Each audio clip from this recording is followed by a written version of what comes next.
Madame, Monsieur, bonjour et merci infiniment à vous de nous retrouver sur Equinox Télévision pour ce nouveau numéro de votre émission 10-12, le Zénith de ce lundi 10 juin 2019. Nous parlons ce matin de Célestin Bedzigui.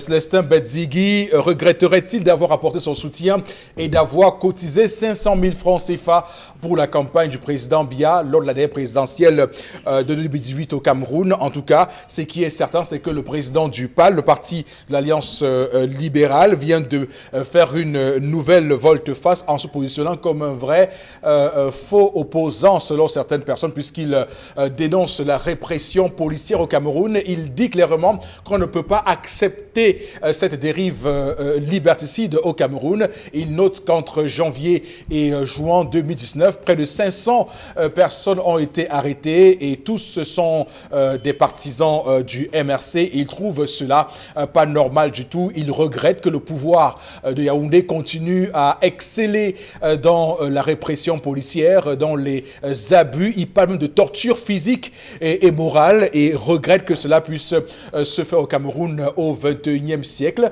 alors qu'ils sont battus pour que le Cameroun puisse évidemment retrouver les libertés dans les années 90. Madame, Monsieur, comme chaque matin, l'équipe va se mettre en place avec Monsieur Bachou Chalamel. Bonjour et bienvenue. Bonjour, Monsieur Eric Fopoussi. Bonjour à tous les téléspectateurs. Vous restez encore silencieux ce lundi, hein? Méditation. Vous méditez. Alors, on peut s'interroger sur ce qui s'est passé samedi 8 juin dernier à Yaoundé avec cette marche annoncée du MRC et ce que le MRC dénonce depuis samedi à travers d'abord sa deuxième vice-présidente Tyriane Noah, mais également à travers Biboulissa qui est le porte-parole de Maurice Kamto qui estime qu'il y a eu près de 200 arrestations de personnes qui allaient à la marche de samedi dernier à Yaoundé et que même il y en a qui ont été infiltrés par des agents de renseignement et qui ont été victimes de cela, de cette infiltration de leur expédition des différents coins du Cameroun et qui se sont retrouvés à Yaoundé pris en tenaille malheureusement par ces gens qui auraient dénoncé leurs agissements et leurs pas. Malheureusement, on peut aujourd'hui se le dire, il y a clairement, si ces choses-là se confirment, si effectivement on a arrêté des gens à Yaoundé parce qu'ils circulaient, parce qu'ils voulaient aller à la poste centrale, c'est extrêmement grave. Il faut le dénoncer pour que le pouvoir en place comprenne d'ailleurs que c'est important aussi de sauvegarder les acquis de démocratie, liberté qui ont été chèrement, comme on le voit d'ailleurs, conquis depuis 90 justement. Donc Monsieur Bachou Chalamel qu'on va retrouver tout à l'heure à 10h30, ce sera pour la colère, votre colère légendaire. C'est bien cela, Chalamel? Exact. Vous confirmez, exactement. Voilà. Également sur le plateau ce matin, Florazé, bonjour et bienvenue. Bonjour Eric Fopoussi, merci. Bonjour à vous sur le plateau. Bonjour à nos millions de téléspectateurs. Vous l'avez dit, on va revenir justement sur cette journée folle à Yaoundé à travers ces marches blanches et puis également, puisqu'on y est, dans le cas de la revue des réseaux sociaux, on parlera de fake news à travers notamment le brevet d'études, à travers le brevet cycle, oui. D'accord, on en parle. Il faut quand même rappeler que depuis le début de ces épreuves écrites, il y a eu pas mal de bouleversements. Et donc, on en parle encore à travers ce fake news et puis la position aussi des autorités de l'Ouest aussi qui ont tout de suite réagi à cette fausse information. On en parle notamment le délégué régional des enseignements secondaires de la région de l'Ouest. Qui a donc réagi illico. Donc, il y a encore certaines imperfections. Vous savez, les internautes ont réagi. Donc, on en parle dans le cas de la revue des réseaux sociaux pour ce lundi. Alors, je voudrais vous dire que quand vous utilisez le terme marche blanche, vous risquez de vous faire tirer dessus parce que désormais, on demande aux journalistes et aux consultants de médias de télévision de dire marche simplement et que dit marche blanche, c'est prendre position pour le MRC. Donc voilà, on l'a encore vu hier sur un plateau, celui de droit de réponse conduit par le sémillant, Cédric Doufélé. On va également dire ce matin bonjour à vous, Boro Bengane. Bonjour, Monsieur Fopoussi Negou. Bonjour à vos chers téléspectateurs. Mais quand quelqu'un donne un nom à son enfant, de quel droit avez-vous pour changer ce nom? Mais si le MRC parle de marche noire, on ne va pas dire marche jaune. On va dire marche noire. Ils ont dit marche blanche. On parle de marche blanche. Voilà. Non, attendez, vous avez quel droit d'enlever? Ne veut pas parler de Mbengan Kandji, c'est mon nom. En tout cas, l'honorable Marlis Douala-Bel l'a dit hier qu'il ne faut pas. D'ailleurs, elle faisait ce reproche-là à Edmond Kamgan en disant que non, il faut qu'ils disent marche et pas marche blanche parce qu'en disant marche blanche, on prend position pour le MRC. En réalité. Très, très bien. Bon. Mais tout compte fait, que ce soit la nouvelle expression de ce matin ou Mbombo Yebga, le président du Manidem, ils ont amené 7 actions pour gagner, pour participer et gagner les élections avec une mauvaise loi électorale. C'est-à-dire comment les partis dits patriotiques peuvent encadrer ou encercler, parce que c'est ça le mot, de Mbombo Yebga du Manidem, président du Manidem, estime qu'il faut encercler et les CAM et toute l'administration publique pour pouvoir participer et gagner ces élections-là. Donc, c'est une politique d'encerclement. Mais Bombok, je me serais attendu que vous disiez un mot sur les événements de ce week-end à Edea avec l'UPC et Mbalengalkot et tout ce qu'il y a eu comme échauffourée là-bas, au moins quand même. Voilà. Avec la reprise en main de Mbalengalkot, on voit très bien que c'est pas du goût de tout le monde à Edea. Hein. Non, ce n'est pas du goût de l'administration territoriale, notamment parce que nous l'avons appelé Chacha. Voilà. L'administration territoriale s'est établie, elle est l'ennemi numéro 1 de l'Union des populations du Cameroun. Voilà. Vous avez d'abord commencé par le ministre de l'administration territoriale qui nomme les dirigeants de ce parti.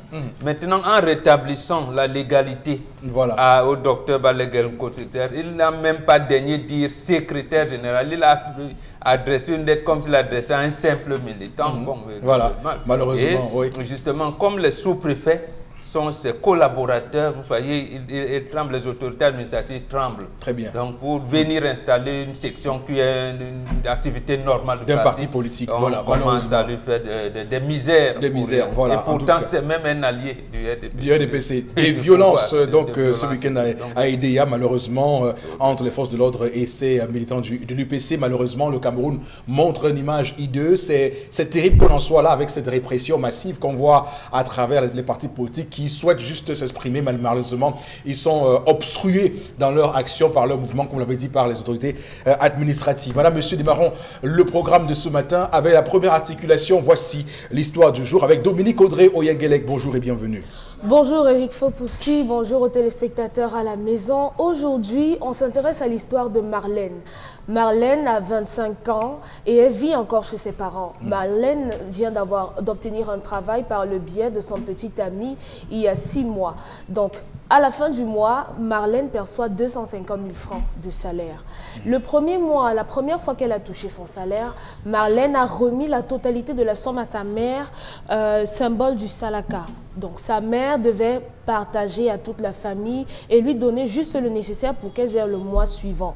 Le deuxième mois, Marlène a pris sur elle de donner 100 000 francs à sa mère pour gérer le foyer, ses petits frères et autres. Le troisième mois, elle a décidé qu'elle ne donnerait que 50 000 à sa mère. Sauf qu'à partir du deuxième mois que Marlène a arrêté de donner les 250 000 à sa mère, tout a changé. Sa mère a commencé à bouder et le mois où elle a donné 50 000, sa mère lui a dit, il est hors de question que tu me donnes 50 000. Oui. Tu dois me donner les 250 000 francs, je vais les gérer pour toi. Je vais te donner ce dont tu as besoin pour aller au travail. Parce que tu vis encore chez moi et il est inadmissible que tu prennes tout ton salaire pour aller entretenir Fabien. Fabien est le petit ami de Charlène qui a financé son année licence. Oui, il a payé sa scolarité puisque ses parents ne pouvaient plus. Et les deux envisagent de se marier et de construire. Donc, en couple, ils ont décidé qu'ils allaient cotiser chacun de leur côté. Très bien. Sauf que Marlène ne sait plus quoi faire. Aujourd'hui, ses parents taxent son petit ami de gigolo, d'entretenu et autres. Marlène aimerait savoir, est-ce que lorsqu'on vit encore chez ses parents, on doit impérativement leur donner le salaire? Est-ce que parce qu'on vit chez ses parents, les parents ont le droit de décider dans notre vie? Alors, l'histoire de ce matin je ne sais pas, je vous l'ai dit tout à l'heure, elle me plaît beaucoup, parce que ça permet au moins de lever quelques malentendus, de clarifier certaines choses par rapport à ces nombreuses femmes célibataires qui vivent encore chez leurs parents et qui ont, comme on le voit, pris d'assaut les emplois dans le milieu urbain. On le voit à Yaoundé, on le voit également à Douala. Donc ça nous permet de dire des choses par rapport à comment elles doivent gérer ce nouveau statut qu'elles ont désormais. Si elles doivent être celles qui portent justement leur famille, doivent-elles être des personnes qui les mains porteuses de leur famille, assurer les besoins de la maison et devoir jouer ce rôle de sacrifier au risque elles-mêmes de ne pas se réaliser dans ce qu'elles recherchent, ou simplement évidemment agir de manière un tout petit peu égoïste, de dire eh oui, Marlène, moi ma vie ça me concerne, je dois mettre en place, construire une famille, construire une maison, avoir un mari, avoir des enfants, et au risque évidemment de froisser certains dans la famille. Mais après il faut toujours qu'on se remémore des paroles de ce plateau qui m'ont parfois d'ailleurs un tout petit peu, on va dire, choqué, lorsqu'on dit de la femme que son argent c'est pour elle et sa famille. Je pense que ce matin on aura l'occasion évidemment d'éclaircir et de clarifier certaines choses. Quand je vous disais que j'aime cette histoire, c'est parce qu'il y a beaucoup de choses qu'on a dit sur ce plateau et qu'on pourra clarifier aujourd'hui. Alors je commence par vous, Boro Bengan. Quelle est votre lecture de ce que dit Marlène dans son comportement? Est-ce que vous voyez dans ce qu'elle a fait des fautes qu'elle aurait commises, ou simplement vous estimez qu'elle a raison d'aujourd'hui décider de se séparer, ou bien de quitter on va clairement dire, le manteau familial? Non, elle a raison, elle a pleinement raison. Donc Frank Kafka disait, je le cite, « Les parents qui attendent de la reconnaissance de leurs enfants sont comme des usuriers qui risquent volontiers le capital pour toucher les intérêts. » Fin de citation. Donc, nous avons l'habitude de dire ceci en Afrique, que honore ton père et ta mère. Et Marlène, je pense qu'elle a été initiée à cela. C'est même pour cette raison que je pense que son papa n'est pas impliqué là-dedans. Mais bon, je n'ose pas condamner sa maman pour avoir pris, elle a même mis sur la famille. Non, oui. Je me limite à l'histoire. Donc, elle a un comportement digne. À 25 ans, elle est là, on connaît l'environnement aujourd'hui dans la situation socio-économique de toute l'Afrique. Et elle envisage se reconstruire, moins de poser un mariage et tout, précisément sur la base de 3 orientations, parce que c'est ce que les parents oublient souvent. Il n'y a de richesse que d'hommes, c'est le premier précepte. Donc vous devez, chacun doit avoir des enfants. Deuxième étape, vous devez les aider à s'épanouir. L'éducation à la maison, l'instruction, du moins les encadrer pour qu'ils puissent s'épanouir. Troisième étape, vous les aidez à se construire, à se situer. Vous les situez quelque part. Voilà le cheminement, les 3 étapes du cheminement d'un enfant. Mais il n'y a pas d'âge. À un moment donné, on se commence quand même à dire, bon, il ne faut pas que ma fille accouche à la maison. Bon, ça commence à donner. Donc, ces étapes-là, elle a 25 ans. Elle a quelqu'un qui a payé une partie de ses études, qui lui a trouvé travail, donc qui est connu à la maison. Donc, la première orientation de sa maman aurait été de faire en sorte que ce bonhomme qui s'est occupé de leur fille puisse donner, qu'on puisse lui donner une certaine ouverture. Qu'est-ce qu'elle veut? Qu'elle attend? Est-ce que, d'après l'histoire, ils sont dans des fiançailles, ils veulent se marier, donc on les encadre. Du moins, ils ont un projet de vie commune. Mais sa maman est en train de regarder, j'allais dire, le capital, l'argent que sa fille va donner et tout, qui va l'aider. Pour soulager la famille. Voilà, alors que elle, pour les filles, elle sait qu'une fille ne compte pas de ce qu'elle apporte dans la maison. Pour le garçon, on dit on ne compte pas le nombre de fagots de bois qu'on verse dans la cuisine de sa maman. Donc elle le sait. Et elle est dans l'environnement dans lequel elle vit. Donc elle a pleinement raison. Il appartient à sa maman, justement, d'accompagner, de savoir que sa fille, comme on dit, a réussi. Donc, il lui a présenté une fiancée, elle a bien fait l'école, elle a trouvé un travail, donc elle est en train de réussir. D'accord. La dernière étape, là, c'est... Je vais revenir à vous, tout à l'heure, Bengan. Alors, Chalamel, l'histoire de ce matin donc, montre une fille qui se plaint. Vous y voyez un problème où vous dites qu'elle est une ingrate qui a grandi dans une famille et elle est en train de vouloir l'abandonner pour aller se jeter dans les bras d'un homme. Alors, je vois plutôt une mère qui croit avoir tout donné et qui n'a à la fin rien donné à sa fille. Donc, une mère intéressée. Donc, la même chose ou bien pas oui, vraiment? Je dis c'est une mère intéressée. Tout à l'heure, Dominique Audrey parlait de Salaka. Il ne faut pas prendre une expression dans la langue d'autrui et l'adapter dans la langue des autres. C'est une obligation. Pour le premier salaire, c'est une obligation. Et ce n'est pas la mère. Tout à fait. Ce n'est pas la mère qui prend le premier salaire. Ce n'est pas la mère qui prend le premier salaire. Donc la mère elle-même est énormément fautive. À la maman, on donne des paquets. Ça peut être l'huile, le riz, l'épargne, le sel. Ça peut être ça. J'ai l'impression que c'est une famille monoparentale. Quelle que soit, elle a été enfantée. C'est une famille. Elle a ses pères. Le père est là, mais il ne s'intéresse pas. Elle a son père. C'est son père qui doit percevoir. Mais la mère a sans l'ascendance. Oui, c'est justement ce que vous avez dit. Je dis que c'est le père. D'accord. Lorsqu'elle commence, le premier jour qu'elle va travailler, sa mère devrait lui dire, va prendre la bénédiction chez ton père. Absolument. Elle va voir son père, papa, j'ai trouvé le travail, c'est où? Ça consiste à faire quoi? Quelles seront tes responsabilités? Le père lui donne des conseils. Elle commence son travail. À la fin, elle vient dire, papa, voici le premier fruit de mon labeur. Le père va dire, sur 250 000, le père peut enlever 1000 francs. Ou le père ne peut même rien enlever et dit, va voir tel oncle. C'est lui qui m'avait permis d'arriver à Douala. Donne-lui temps. Va voir tel autre de tes oncles. C'est lui qui m'avait acheté mes premières chaussures. Donne-lui temps. Va voir tel. C'est le père qui t'oriente. Pardon? Non, c'est pas le salaka. C'est pas ça. C'est le père qui t'oriente. Lorsque tu as fini avec, c'est symbolique. C'est mon premier, c'est le fruit de mon premier labeur. C'est la raison pour laquelle vous allez vous rendre compte aujourd'hui. Et c'est malheureux que vous avez des Camerounais, des jeunes gars originaires de l'Ouest, qui tout le temps vont jeter les poussins. C'est en fait ça, parce qu'ils n'ont pas respecté le premier salaire. Ça te frappe, monsieur, ça frappe. Il vaut tout le temps, on doit jeter le poussin, aller de la construction où ta mère est sortie, il faut aller jeter. La construction de ton père, il faut aller faire ci. Oui, c'est ça. Parce que vous avez pris, vous avez mangé. À la maman, vous venez dire, maman, voilà, j'étais chez papa. Papa m'a dit, voici ça, maman. À la cuisine, je t'ajoute l'huile, je t'ajoute le sel. Ça, c'est le premier point. Le deuxième point, monsieur Eric Fopoussi, c'est que cette fille a traversé les 20 ans. Ce n'est plus un disciple, ce n'est plus un esclave, c'est une amie. Maintenant, vous gérez avec elle en amie. Bon, voilà, maintenant que tu touches 250 000, tu as franchi un certain seuil. Comment comptes-tu t'organiser? C'est l'amitié. Comment comptes-tu t'organiser? Ah, maman, comme tu vois, je suis avec Fabien. Voilà ce que Fabien m'a proposé. Voilà. Oui, je trouve que c'est bien, mais tu fais un peu trop. Voilà ce que je te propose. Comme ça. Il y a discussion et échange. Là, nous avons affaire à une maman très brutale, à une maman sauvage, à une maman barbare.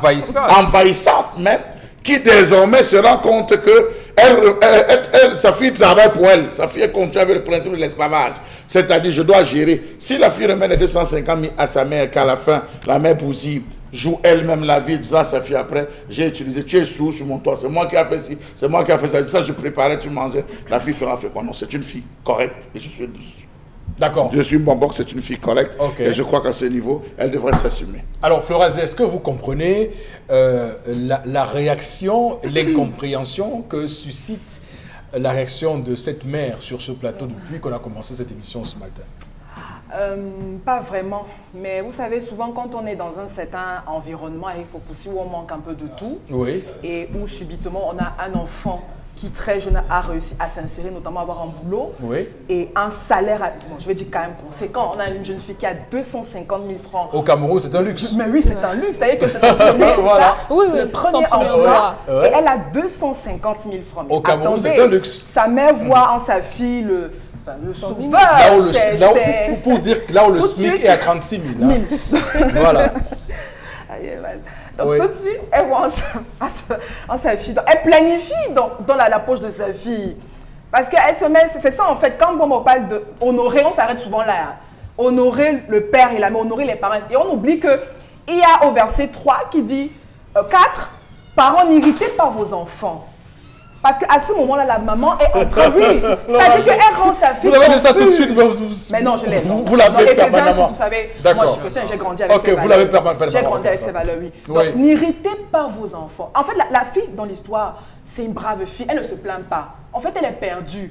Elle a constaté au 3e mois que maintenant, j'ai une vie, j'ai des ambitions et je veux me marier, je veux fonder ma famille. Alors, si tout le temps, parce que vraiment, je dis qu'il n'y a rien qui puisse compenser l'amour que nos parents nous ont donné, les sacrifices que nos parents ont pu faire pour nous. C'est-à-dire 250 000 francs ne peut pas payer tout ça. Souvent, on dit merci papa, on veut être reconnaissant, même toute une vie, mais l'argent ne peut pas acheter ça. Donc, la fille, à un moment donné, doit se construire et la maman doit accepter ça. Et comme Chalamel a dit, ça veut dire que l'enfant est déjà mature, la fille est mature. Donc, ça veut dire qu'à un moment donné, elle peut décider, penser pour elle. Ouais. Donc, maman doit accepter ça, qu'aujourd'hui, la fille doit se construire, elle ambitionne faire des enfants, elle veut planifier, elle doit planifier à travers ses sous, hein, à travers cet emploi, à travers cet argent. Donc, elle doit même peut-être décider, je ne sais pas, le partenaire, est-ce qu'il envisage déjà venir voir, toquer, est-ce que, donc, tout ça on planifie et maman doit encadrer sa fille. Oh, mais tout ça est planifié, mais ça peut être une fille idiote. Qui est en train de cotiser pour sa propre dot. Oui, oui, c'est un autre débat. Oui, non, mais je vous dis. Je suis contre, voilà. Vous savez que je suis contre. C'est un autre débat, mais... C'est son fiancé qui a payé. Comment la famille accepte qu'un fiancé a payé sa scolarité? Lui, tout vous savez, je peux bien comprendre les jeunes filles qui me regardent, les jeunes femmes, parce que c'est ça les difficultés qu'on a. Quand on est une femme au sein d'une famille, souvent tous les gars sont rivés sur vous.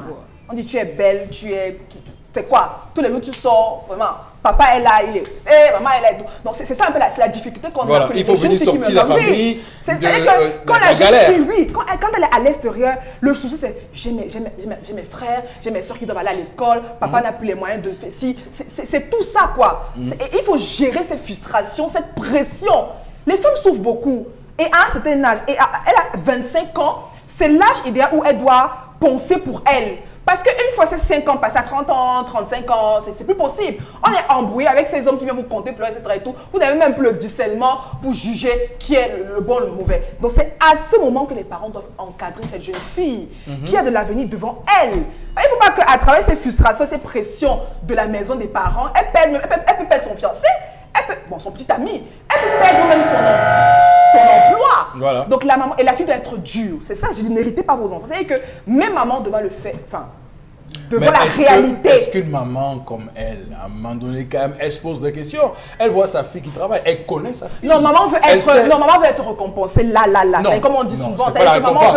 Non, vous avez dit que vous avez dit sur ce plateau aujourd'hui, il y a un instant, qu'il n'y a pas une somme d'argent qui puisse être. Oui, mais moi je me mets dans la place de la dame. Compenser cet amour. C'est pour que la maman puisse comprendre. Non, mais la maman ce n'est pas en imposant à la fille que chaque mois, viens ici avec tes 250 000 francs. Viens, on planifie. Non, ça peut faire. C'est pas comme ça que ça se passe. Ça peut faire mal aussi, Florazé. Il faut comprendre. Non, c'est ce que je dis. Vous avez une maman, vous avez des parents qui sont battus pour vous, qui seraient peut-être au niveau de s'essouffler. Peut-être que vous avez rencontré un garçon qui vous a aidé à parachever votre cursus et avoir un boulot.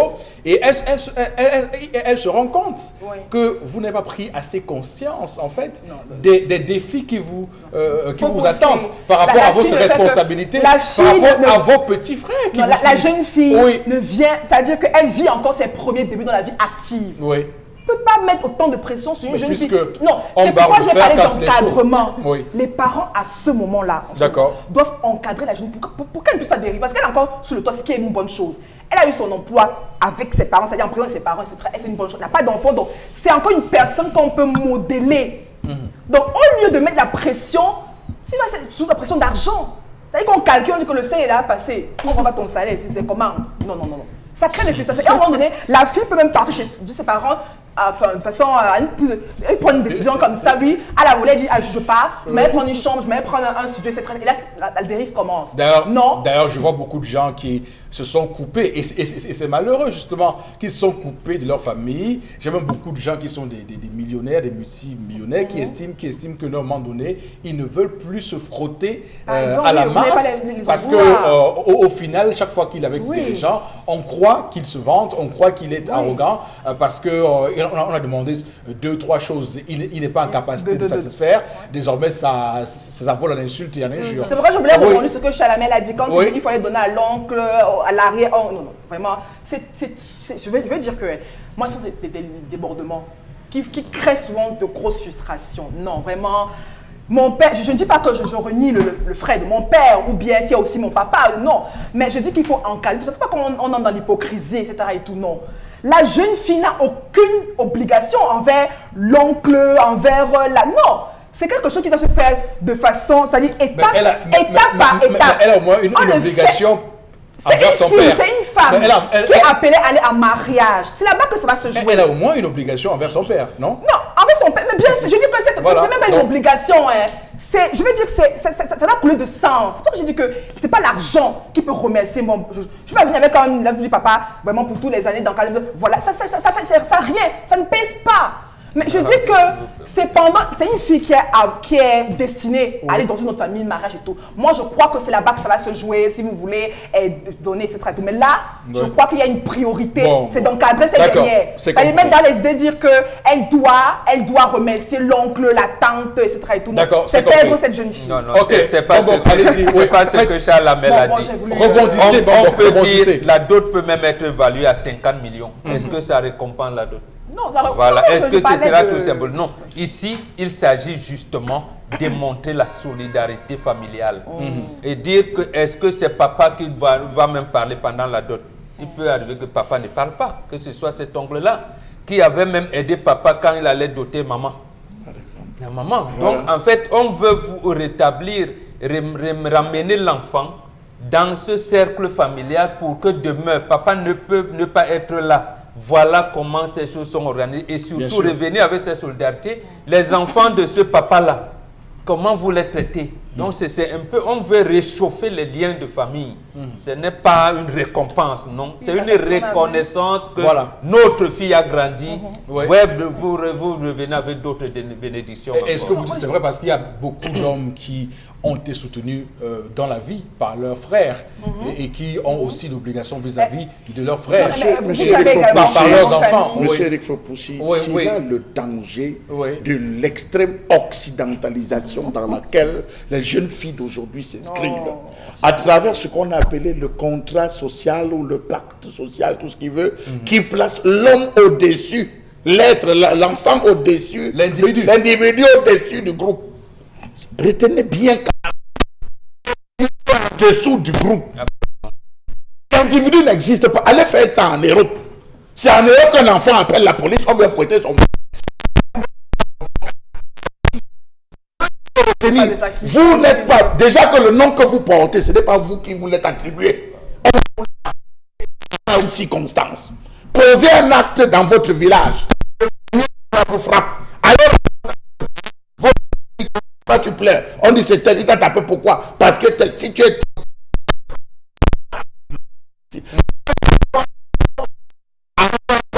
C'est son droit. Vous savez comment moi je suis arrivé à Douala? Excusez-moi, vous savez qui m'a aidé à Douala? Donc vous trouvez normal que mon fils commence à travailler, ou ma fille commence à travailler? Et je dis non, va remercier celui qui m'a permis d'être ici. C'est comme ça, c'est ça l'Afrique. C'est une reconnaissance à vie, que vous le vouliez ou non. Donc cette maman se projette très mal. Elle se projette très mal, qu'elle permette à sa fille. Et puis il y a autre chose, monsieur il faut dire. Les enfants, vous ne savez pas ce que cette fille se dit avec ce gars. Quand on est en amont, les deux souffraient. La maman n'a pas parlé. Le gars s'est engagé, il sait pourquoi il s'est engagé. Il connaissait le risque qu'il courait en s'engageant. Pourquoi aujourd'hui, lorsque le manguier a donné? Juste parce que ça a traversé sur le mur du voisin. Ça devient qu'il faudrait qu'on divise l'arbre en deux. Ça devient que non, le voisin, on appelle le gars quartier pour couper la branche.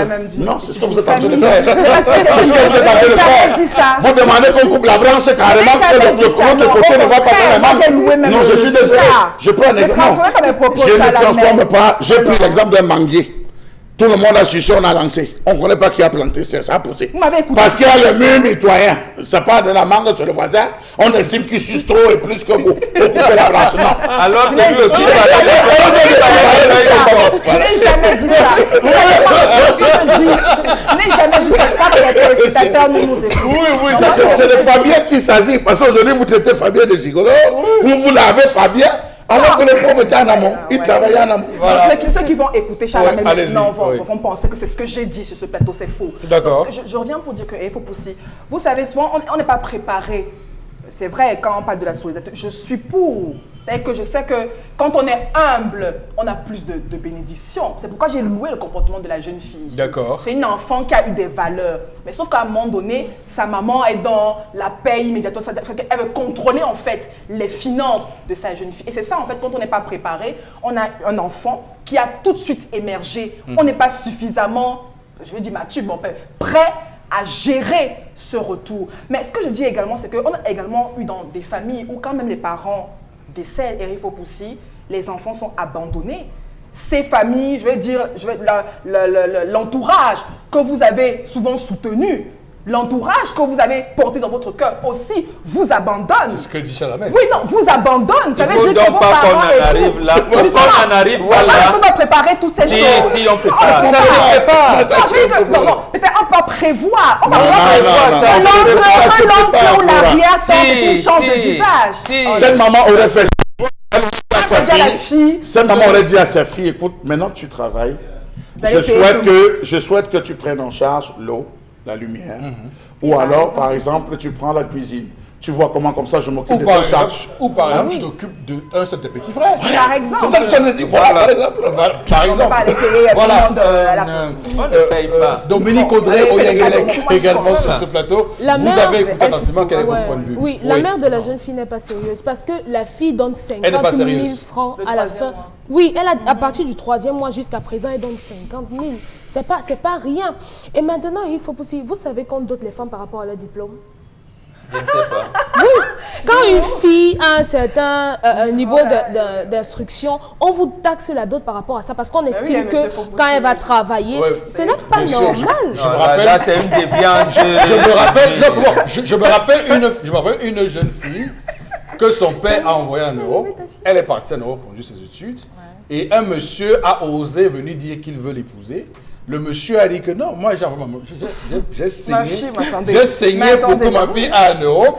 Elle a eu ses diplômes, elle a atteint un niveau. Si tu veux doter, c'est 10 millions ou rien. Voilà, c'est la même situation. C'est des déviances qu'il faut corriger. Marlène... Et ce qui est intéressant, c'est que le monsieur a payé les 10 millions. C'est le fameux de l'histoire. Marlène finit, oui. Elle finit à l'école, elle a le travail. C'est maintenant que la famille veut s'asseoir pour décider. Fabien, qu'est-ce qu'il devient dans l'histoire? Ce n'est pas normal. Et il n'y a pas de mal à ce qu'elle cotise pour sa dot. Parce que certainement, elle sait que le salaire de Fabien et le sien, les deux jumelés peuvent. S'il n'a que 300 000, il va attendre combien de temps pour pouvoir avoir l'argent pour la doter? Il n'y a pas de mal à ce qu'une femme aide son homme à la doter. Moi, je ne suis pas contre ça. Non, je ne suis pas contre ça. Donc, pour moi, Marlène devrait peut-être partir de chez elle, aider sa famille à distance. C'est mieux. Sinon, il y aura toujours des problèmes. Puisque sa mère la menace. Non, elle peut avoir sa maison, même vivre avec lui. Moi, je n'ai pas de problème avec ça. Il n'y a pas de problème avec ça. Avec quel temps qui court, oui, puisque sa mère dit, soit tu donnes 250 000, soit tu pars de chez moi. Non, mais non. Peut-être aussi qu'il faut voir avec cette Marlène son comportement. Parce que je dis, les mamans ont le flair de beaucoup de choses. Hein. Elles sentent des choses, les mamans. Elles ont ça, elles ont ce petit truc. La mère de Marlène sent l'argent. Qui leur permet de sentir certaines choses. Voilà, celle-ci sent l'argent. Même si elle sent l'argent, c'est quoi le problème? Voilà, parce qu'il n'y a pas autre chose. Florazé, je vais vous demander de lire quelques messages, pas autre chose, rassurez-vous. Il n'y a pas autre chose, c'est juste pour lire les messages. Je suis prête à tout vous donner. Non, je ne vous demanderai pas autre chose, rassurez-vous. Les messages. Voilà. Maman, enlève les yeux sur l'argent de ta fille, ce n'est plus un enfant, c'est Dominique de Mimboman qui réagit à... Voilà, c'est à Yaoundé. D'accord. Voilà. Autrement, je pense que cette fille est de bonne foi. Elle ferait mieux d'accélérer le processus de mariage pour quitter l'enfer, oh là là, qui est le domicile familial. C'est Bertrand et Belle qui réagit à 1 depuis Balang, Bafoussam 2e. Voilà. Ah bon? Balang, Bafoussam 2e? Je vais continuer. Je vais continuer. C'est pas aussi, c'est Balang, monsieur. Non, mais écoutez, vous voulez remettre... Non, mais vous savez que lorsqu'on parle de Balang, voilà. Ça vous touche particulièrement? Pas parti. Oui, ça me touche particulièrement. Okay. Quand on parle de Balin, d'ailleurs on pense au maire de Balin, M. Taïen Beko. Oui, mais écoutez, bien sûr. Et au roi des Balins, Sa Majesté Fonungu, Guillaume Fonungu II. Voilà, c'est bien. Allez-y, il faut le raser. Geno à Yaoundé. Alors, très curieux qu'elle mentionne. Très curieux qu'elle ne mentionne pas son père dans l'histoire. Le premier salaire va au père. Cette mère est une féticheuse, ça, de la vie de Marlène. La vie de Marlène sera un calvaire. Non, le père vit. On comprend pourquoi elle ne vit pas avec le père. Le père vit avec eux? Dans la même maison? Elle pouvait. Mais elle a son père. Le père peut-être même à se m'enfuir. Parce qu'elle prenait tout le salaire du père. Allez, vous ne manquez jamais une occasion de faire la lumière sur les déboires des hommes. Je vous admire pour ça. Chaque fois que vous voyez un homme qui a des traits, vous dites non, là vraiment, c'était une fuite. Il s'échappait un peu. Voilà, de l'enfer. Et Flores vous regarde vraiment de manière... Allez-y, Flores, on lit le message. Blandine réagit ce matin. Elle devrait donner le premier salaire à son père ou au tonton qui avait le visage du père. Maintenant, la mère doit comprendre que sa fille doit se construire et reconnaître ce que le fiancé a fait. Oui. La maman est mal intentionnée et mauvaise. Oui, c'est vrai. Hein. C'est vrai. Les personnes... La maman de quelqu'un... Les personnes, il y a beaucoup de jeunes qui sont actuellement déjà en congé, qui peuvent nous regarder actuellement. On doit leur dire des vérités. Quand vous faites l'école, quand vous travaillez, quand vous sortez, vous travaillez, vous devez absolument remettre votre premier salaire intégralement. Intégralement à votre père. La bénédiction, c'est que le père va devant le seuil de la porte, il prend la terre, il mélange au crachat, il ouvre. Il ouvre, voilà. Il y a d'autres, on mélange certains, on ouvre la route. Oui, c'est ça. Donc, absolument. Donc, c'est des erreurs que beaucoup de jeunes commettent. Et ce n'est pas tard. Ils peuvent se rattraper. Ceux qui ont même déjà fait peuvent se rattraper. C'est pas tard. D'accord. Alors, voilà. D'une part, on peut comprendre la maman. Elle veut protéger son enfant. Mais d'un autre côté, la mère a tort puisque la fille est déjà mature et peut s'occuper d'elle-même. Donc, elle a raison de quitter la maison familiale. Et pour ma part, c'est juste les conseils que la maman devrait donner à sa fille. Très bien. Autre, je prends les réactions de l'instant. Pour ma part, la maman a un problème ou alors elle compte refaire sa vie dans les poches de sa fille. C'est Faïla Baronté qui réagit ce matin. Autre réaction, à 25 ans, elle peut encore être immature et naïve. Donc, la maman devrait l'orienter dans la gestion rationnelle de son argent. Tout à fait. Surtout l'épargne. Je suis d'accord. Tout à fait. Les mamans, nos mamans sont vraiment championnes. Peut-être même que, sa mère aime encore en location. Peut-être. La mère trouve sa fille incapable. Oui, c'est le problème. Oui, je vous donne raison, je vous donne raison.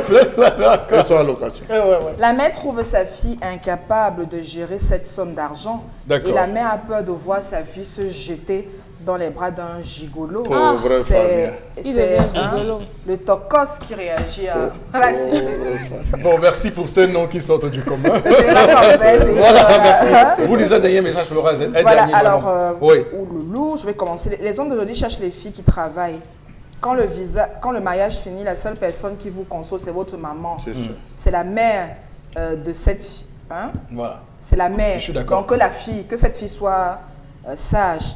La famille la mère de Marlène est prudente. Voilà, Au la mère contraire, avant tout. Sa fille doit être sage. Oui, mais sauf que c'est la la fiancée qui a trouvé le travail, Non, qui a mais- payé les études, qui a trouvé le travail. Mais c'est pas la même mais chose. c'est la mère qui a porté 9 mois. On se Alors, rappelle, C'est c'est la mère qui a porté 9 on mois. se rappelle de cette mère. C'est vrai. On Oui. se rappelle de cette mère qui allait coacher sa fille. Oui. Résultat, elles sont toutes les deux au quartier. Alors même toi et la fille accusent C'est sa pas la mère. même chose. Mais- Arrêtez de dire que les autres sont bêtes et vous, vous êtes sages. Vous n'avez ni le monopole de l'intelligence, ni le monopole de la sagesse. À cet âge, on accompagne, on conseille. Si l'enfant décide de se dérouter, mettez tout ce que vous voulez, l'enfant va se dérouter. On accompagne et on accompagne, on conseille. Mais on peut pas c'est la la maman loi. et la fille avec sa mère. Je dois moi également dire sur ce plateau que voilà, la mère, une mère reste une mère, Une mère, et une hein. mère sans les choses, une mère, il faut. Je ne comprends pas comment on peut être en opposition avec sa mère. Je ne comprends pas par quelle Pourquoi sa mère n'a pas senti quand il par- payait la licence? Par quelle alchimie ça peut se faire en tout cas. C'est vous qui le Bon, dites mais sur ce sa mère plateau peut être- aujourd'hui. Non, mais je le dis, je le dis, cher Lamel, je ne D'accord. comprends pas comment c'est Heureusement, possible on pour a un choisi la maman de individu ne pas avoir d'avoir payé une la bisbille. D'accord, D'avoir ils une sont fait la bisbille, réussite à le même faire. quand votre mère n'a pas raison, mais vous suivez. Non. Même quand elle n'a pas raison. Je suis d'accord à ce Oui, point. vous faites un peu de Non, Mais elle a je pas suis raison, d'accord, vous mais ça suivez. n'empêche, ça ne Ouais. vous enlève pas le droit de dire à votre maman, je sais ce que tu penses, je vois ton intention, mais je te rassure, je ne me trompe pas, laisse-moi avancer. Ah, bon, en tout cas, c'est une différence de conception. Alors, merci beaucoup à vous, madame, messieurs. Merci de rester avec nous sur Equinox Télévision. Le programme se poursuit. Voici la colère de Charles Lamel. Tout de suite.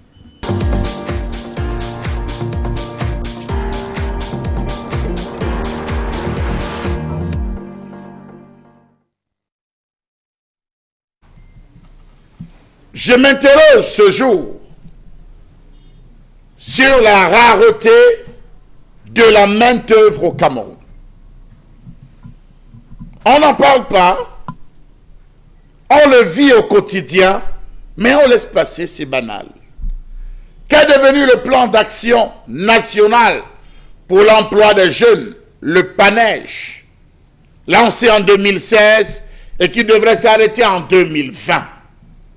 Il était question de former des plombiers, des menuisiers, des charpentiers, de favoriser les électriciens, d'ouvrir le secteur à l'emploi pour les jeunes et permettre aux jeunes, quel que soit le point, d'être compétitifs, de s'auto-employer. Quels sont les secteurs de l'économie qui recrutent le plus aujourd'hui? Les jeunes. Pourquoi est-ce que la main-d'œuvre est-elle devenue si rare dans ce pays? Quelle est la définition exacte que l'on peut donner à l'activité de ces jeunes qui désormais vivent dans le désarroi, l'abandon total? Comment comprendre le fait que les boulots comme plombier, menuisier, aide-maçon, électricien, jardinier, aide-maman, plongeur de restaurant, apprenti, technicien de surface, carreleur et j'en passe, soient devenus si rares à trouver dans les quartiers? Il y a de cela 15 à 20 ans, il était facile de connaître avec exactitude dans les quartiers la maison du plombier, la maison du maçon et la maison de l'électricien. Après de 15 ans passés, on a commencé avec des enseignes, des affiches, des contreplaquets. Si vous avez besoin d'un plombier, appelez à ce numéro. Et après, plus rien. Plus rien parce qu'ils ont disparu. Aujourd'hui, c'est des grandes structures qu'il faut contacter pour faire des travaux à la maison. Pourquoi? Comment comprendre que la situation socio-économique et politique du Cameroun soit si tendue et difficile depuis au moins 2 décennies, poussant ainsi les jeunes à se retrouver, à tomber, à se pencher dans l'alcool, dans la boisson, la cigarette et j'en passe? Comment comprendre que dans la quasi-totalité des villes camerounaises, ce soit une toute autre activité qui appelle désormais les jeunes, même ceux qui avaient le potentiel de pouvoir rendre des services bien rémunérés dans les quartiers, on ne les trouve plus. Que représente aujourd'hui la riposte significative au chômage ou la pauvreté manifeste que les jeunes vivent au quotidien? Que représentent les propositions de l'État si on ne cesse de se plonger? Comment comprendre que les chevaliers du fer et de la rouille ont disparu de la ville? On se rappelait qu'un peu partout, on trouvait ceux qui faisaient de la menuiserie métallurgique, la menuiserie de fer. Ils manipulaient le fer. On veut souder une porte. Facilement on trouve, ils portent le poste, ils viennent souder à la maison. La fenêtre est endommagée, on vient revoir le cadre. Ils sont là. Aujourd'hui, on les fouille dans les quartiers, on ne les voit plus. On parle de structure, fer forgé et tout. La vie semble avoir changé, délaissant ainsi les petits secteurs de métiers qui rapportaient. Comment comprendre que 20 ans après, l'on n'ait jamais pensé rétablir l'ordre sans établir un véritable diagnostic sociologique, sans analyser les comportements ou même les calculs politiciens qui ont préféré tourner le dos au courage ayant entraîné les jeunes avec. Comment comprendre l'absence d'une véritable politique d'encadrement du secteur informel? Pourquoi l'État ne réglemente-t-il pas les activités de ce dit secteur? Aujourd'hui, les petits métiers sont abandonnés aux étrangers au profit de la moto. Dans tous les cas, lorsque j'ai envie de raccommoder mes chaussures, qu'est-ce que j'attends? Le toc-toc.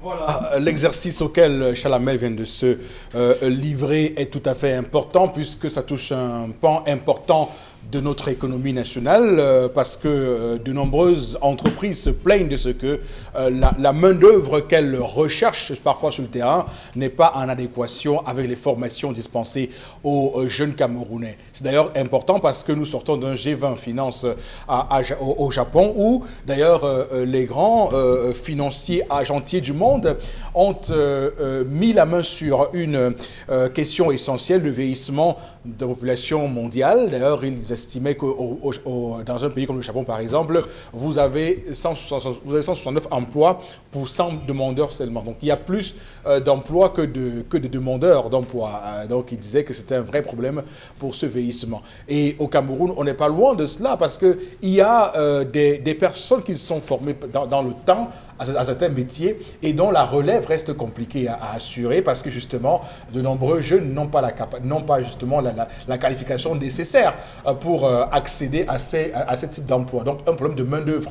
On voit pourquoi les chantiers, les grands chantiers que nous négocions avec la Chine, par exemple, ou d'autres pays européens, sont au final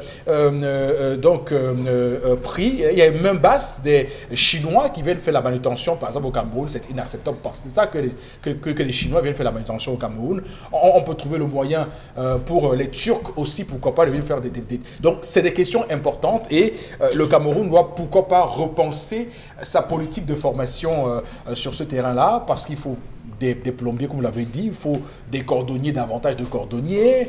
On est passé aujourd'hui à la fabrication des chaussures, mais du Cameroun. Voilà. Mais regardez aujourd'hui combien de personnes ne seraient pas contents de porter des chaussures, je ne sais pas moi, appeler ça comme ça, des chaussures CAM, par exemple, simplement. Ils sont nombreux qui fabriquent des chaussures. Des femmes, Cameroun, des babouches, des ceci, mais ça ne va pas.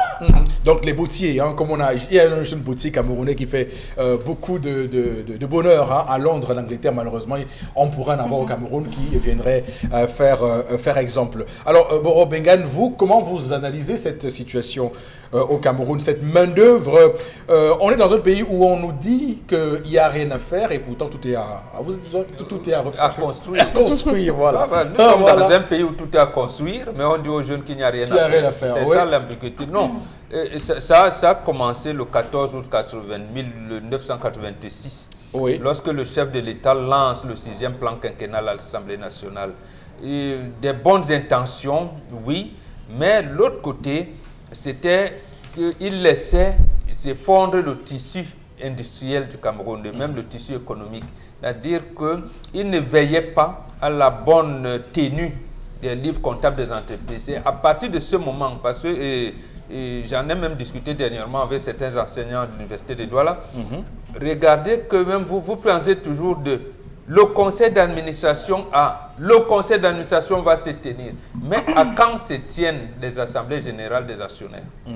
Vous n'entendez jamais ça. Et Chalamel a bien fait de parler d'une vingtaine d'années.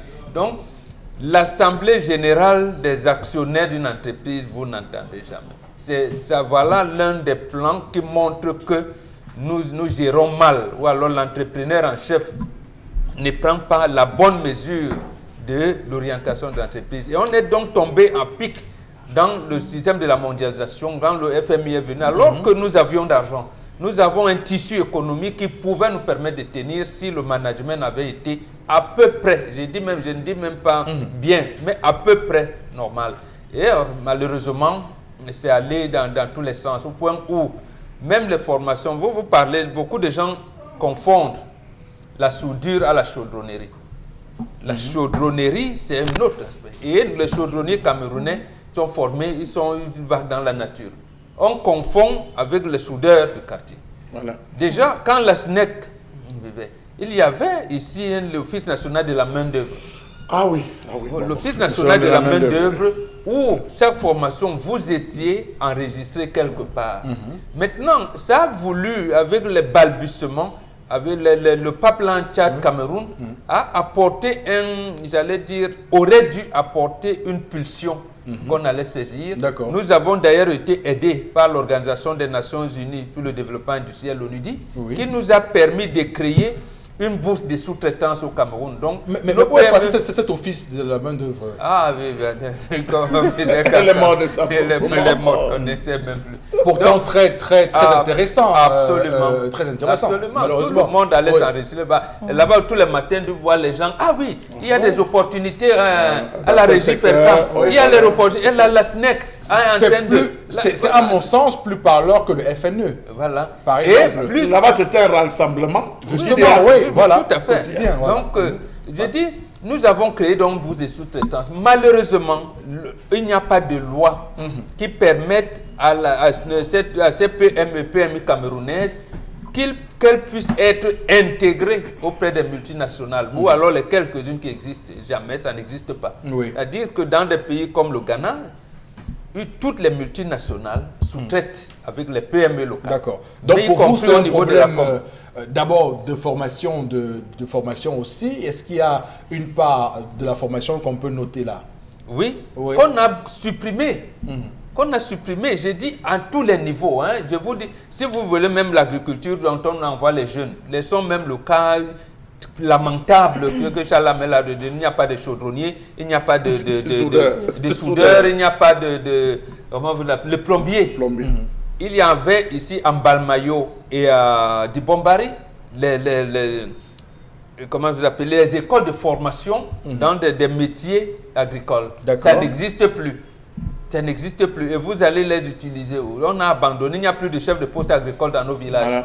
Voilà. Donc le pays est complètement désorganisé. Oui, malheureusement, tous ceux qui défendent cet échec que vous relevez ce matin, parfois estiment que cet échec-là est dû au FMI qui nous a imposé des plans oui, mais ils l'ont dit. Quand le chef de l'État dit cette chose-là, le 14 ou 86, le ministère des Finances de l'époque s'appelle Sadou Ayatou. Il a accordé une interview fleuve à Cameroun Tribune où il disait les solutions du FMI sont des solutions de choc. Et les pays qui sont recours ne sont toujours jamais sortis de l'auberge. Fin de citation. Donc en fait, il nous disait même que nous n'irons pas là-bas. Mais comment se fait-il qu'on est arrivé là où nous y sommes allés et beaucoup estiment que ça a été justement le point de départ de notre désindustrialisation, que ça permet qu'on efface complètement le secteur secondaire au Cameroun, tout ce qu'il y avait comme industrie à cette époque-là, le fleuron industriel du Cameroun. Le drame, M. Popo, c'est que comment le chef de l'État dit c'est mauvais, le ministère de la Finance à l'époque dit nous n'y allons pas, c'est mauvais.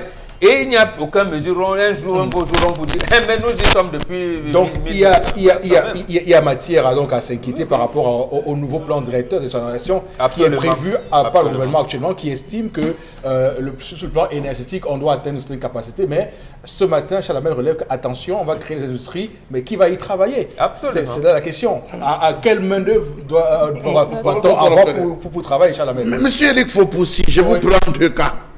Beaucoup de gens, quand ils veulent aller à Bonamo, ça dit Carrefour Maçon. C'est né comment? Mais c'est des gars qui sont au quartier, qui ont décidé d'aller s'asseoir là, à cet endroit-là, les maçons, les plombiers, ils les ont le matin. Donc lorsque vous avez besoin de refaire la maison, vous arrivez là-bas, vous dites maçon.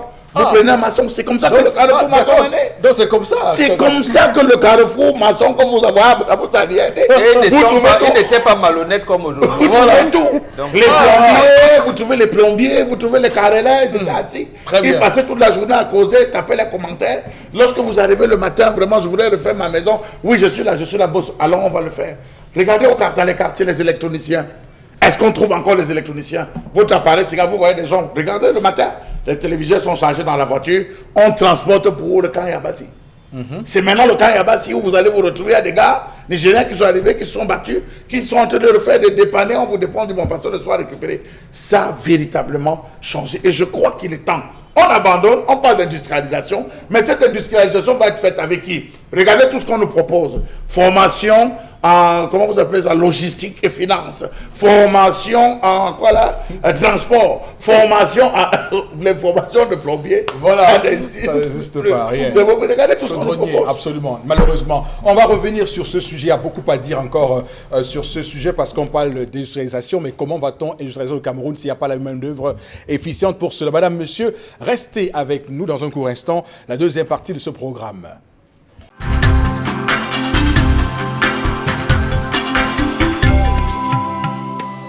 Le lundi 10 juin 2019, un vrai plaisir pour nous de vous accompagner, surtout que actuellement sur toute l'étendue du territoire national du Cameroun, il y a les employés de la BISEC qui observent le mouvement de grève. Actuellement, les images nous viennent de Bonanjo où la BISEC évidemment donc subit ce mouvement de grève. Les employés se plaignent de ce que évidemment le traitement en interne n'est pas à ce niveau-là. Ils se plaignent, ça vous comprenez pourquoi j'en dis ça.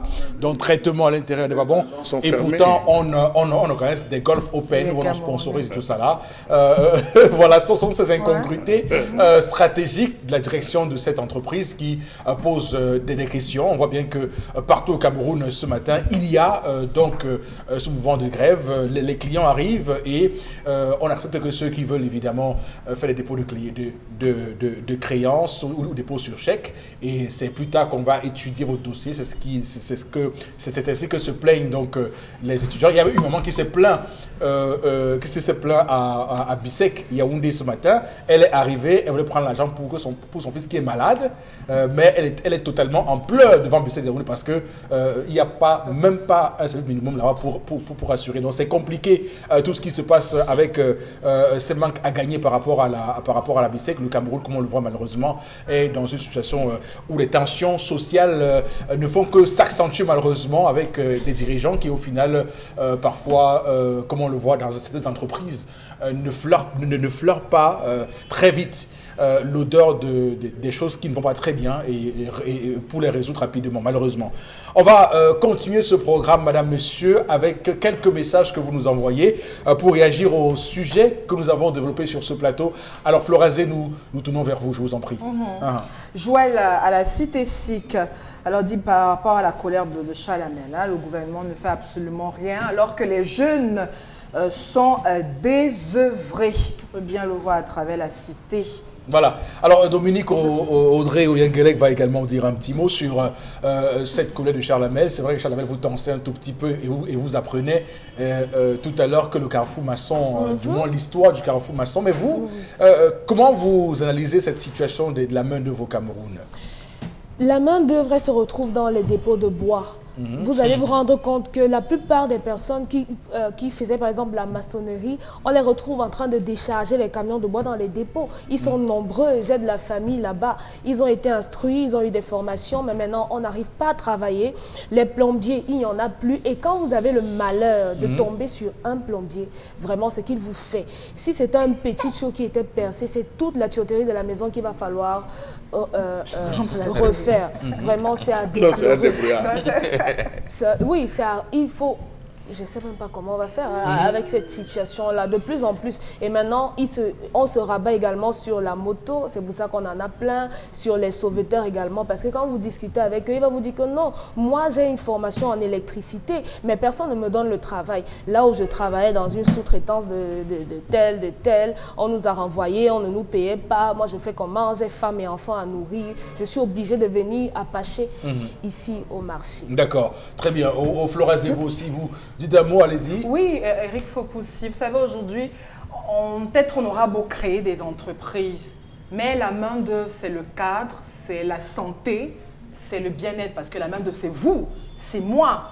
Donc aujourd'hui, notre main-d'œuvre, les Camerounais, justement, qui ont une certaine formation et qui, justement, n'arrivent pas à se réinsérer dans un emploi bien rémunéré, se retrouvent justement à faire des petits métiers. Et celui qui est dominant aujourd'hui, c'est justement le taxi. Et on parle également des maladies. Vous savez, aujourd'hui, les Camerounais sont malades, sans le savoir. Parce que si vous n'avez pas une main-d'œuvre efficace, bien que, même avec ces entreprises, admettons qu'aujourd'hui on fasse renaître les entreprises, etc. C'est une main-d'œuvre malade qui n'est pas efficace. Il n'y aura pas de rentabilité. La vérité, c'est qu'aujourd'hui, les Camerounais vivent mal parce qu'ils sont dans la débrouillardise. Pour ceux aujourd'hui, tout est fermé. Toutes même les entreprises pourvoyeuses d'emploi sont fermées. La crise est haute. Sauf que tout le monde, justement, veut se reconvertir en quelque chose.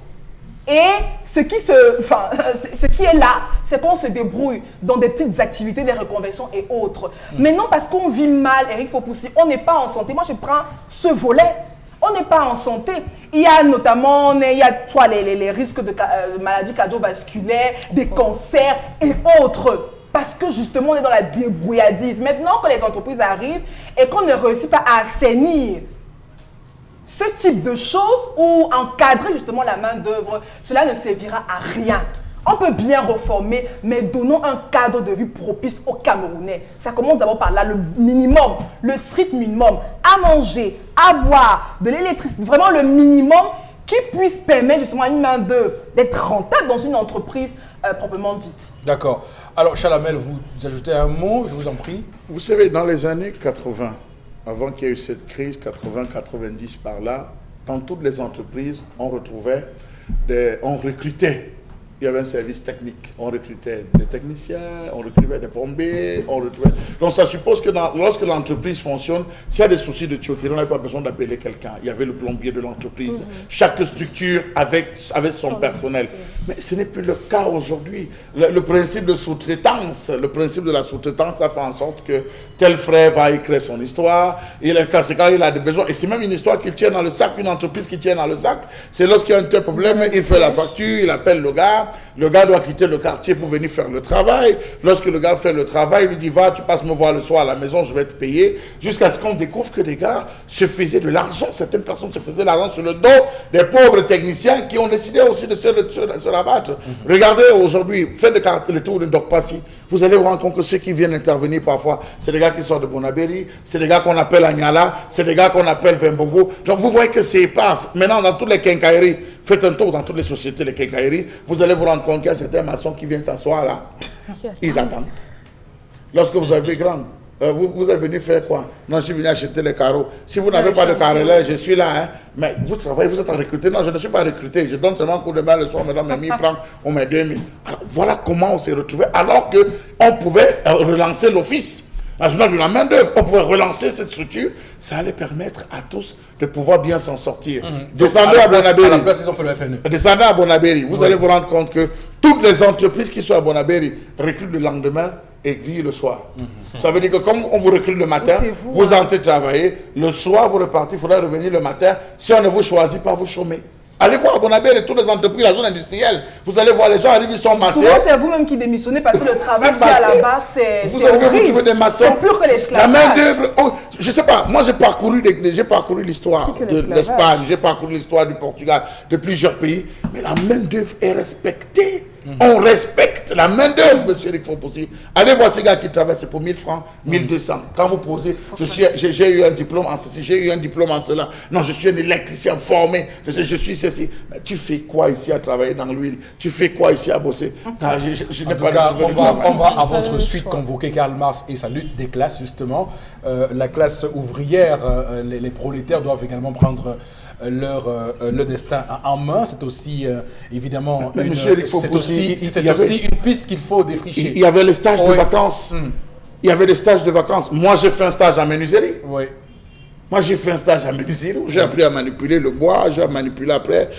Plus tard, je suis allé me former, j'ai fait sculpture, peinture. Je me suis retrouvé à faire cela avant de faire finalement la filière que j'ai choisie. Okay. Oh, dans les mêmes menuiseries, vous n'avez plus les apprentis. Dans les chantiers, vous ne trouvez plus les apprentis. Couler la dalle, il faut qu'on parcourt le quartier avec les minarets pour appeler les gens. D'accord. Donc, au final, ce qu'on retient de votre collège Chalamala, c'est qu'évidemment, le Cameroun a un problème de main-d'œuvre par rapport à la formation sur certains métiers. Ensuite, vous estimez que ceux qui sont en travail, main-d'œuvre soit très bien considérés, ils sont maltraités, et vous estimez évidemment dans tout cela qu'il faut rappeler l'Office national de la main-d'œuvre qui a été, on va dire, remplacé un peu malencontreusement, malheureusement par le Fonds national de l'emploi, le FNE. On s'arrête là, on va lire quelques autres messages Florazé avant de basculer dans votre revue des réseaux sociaux.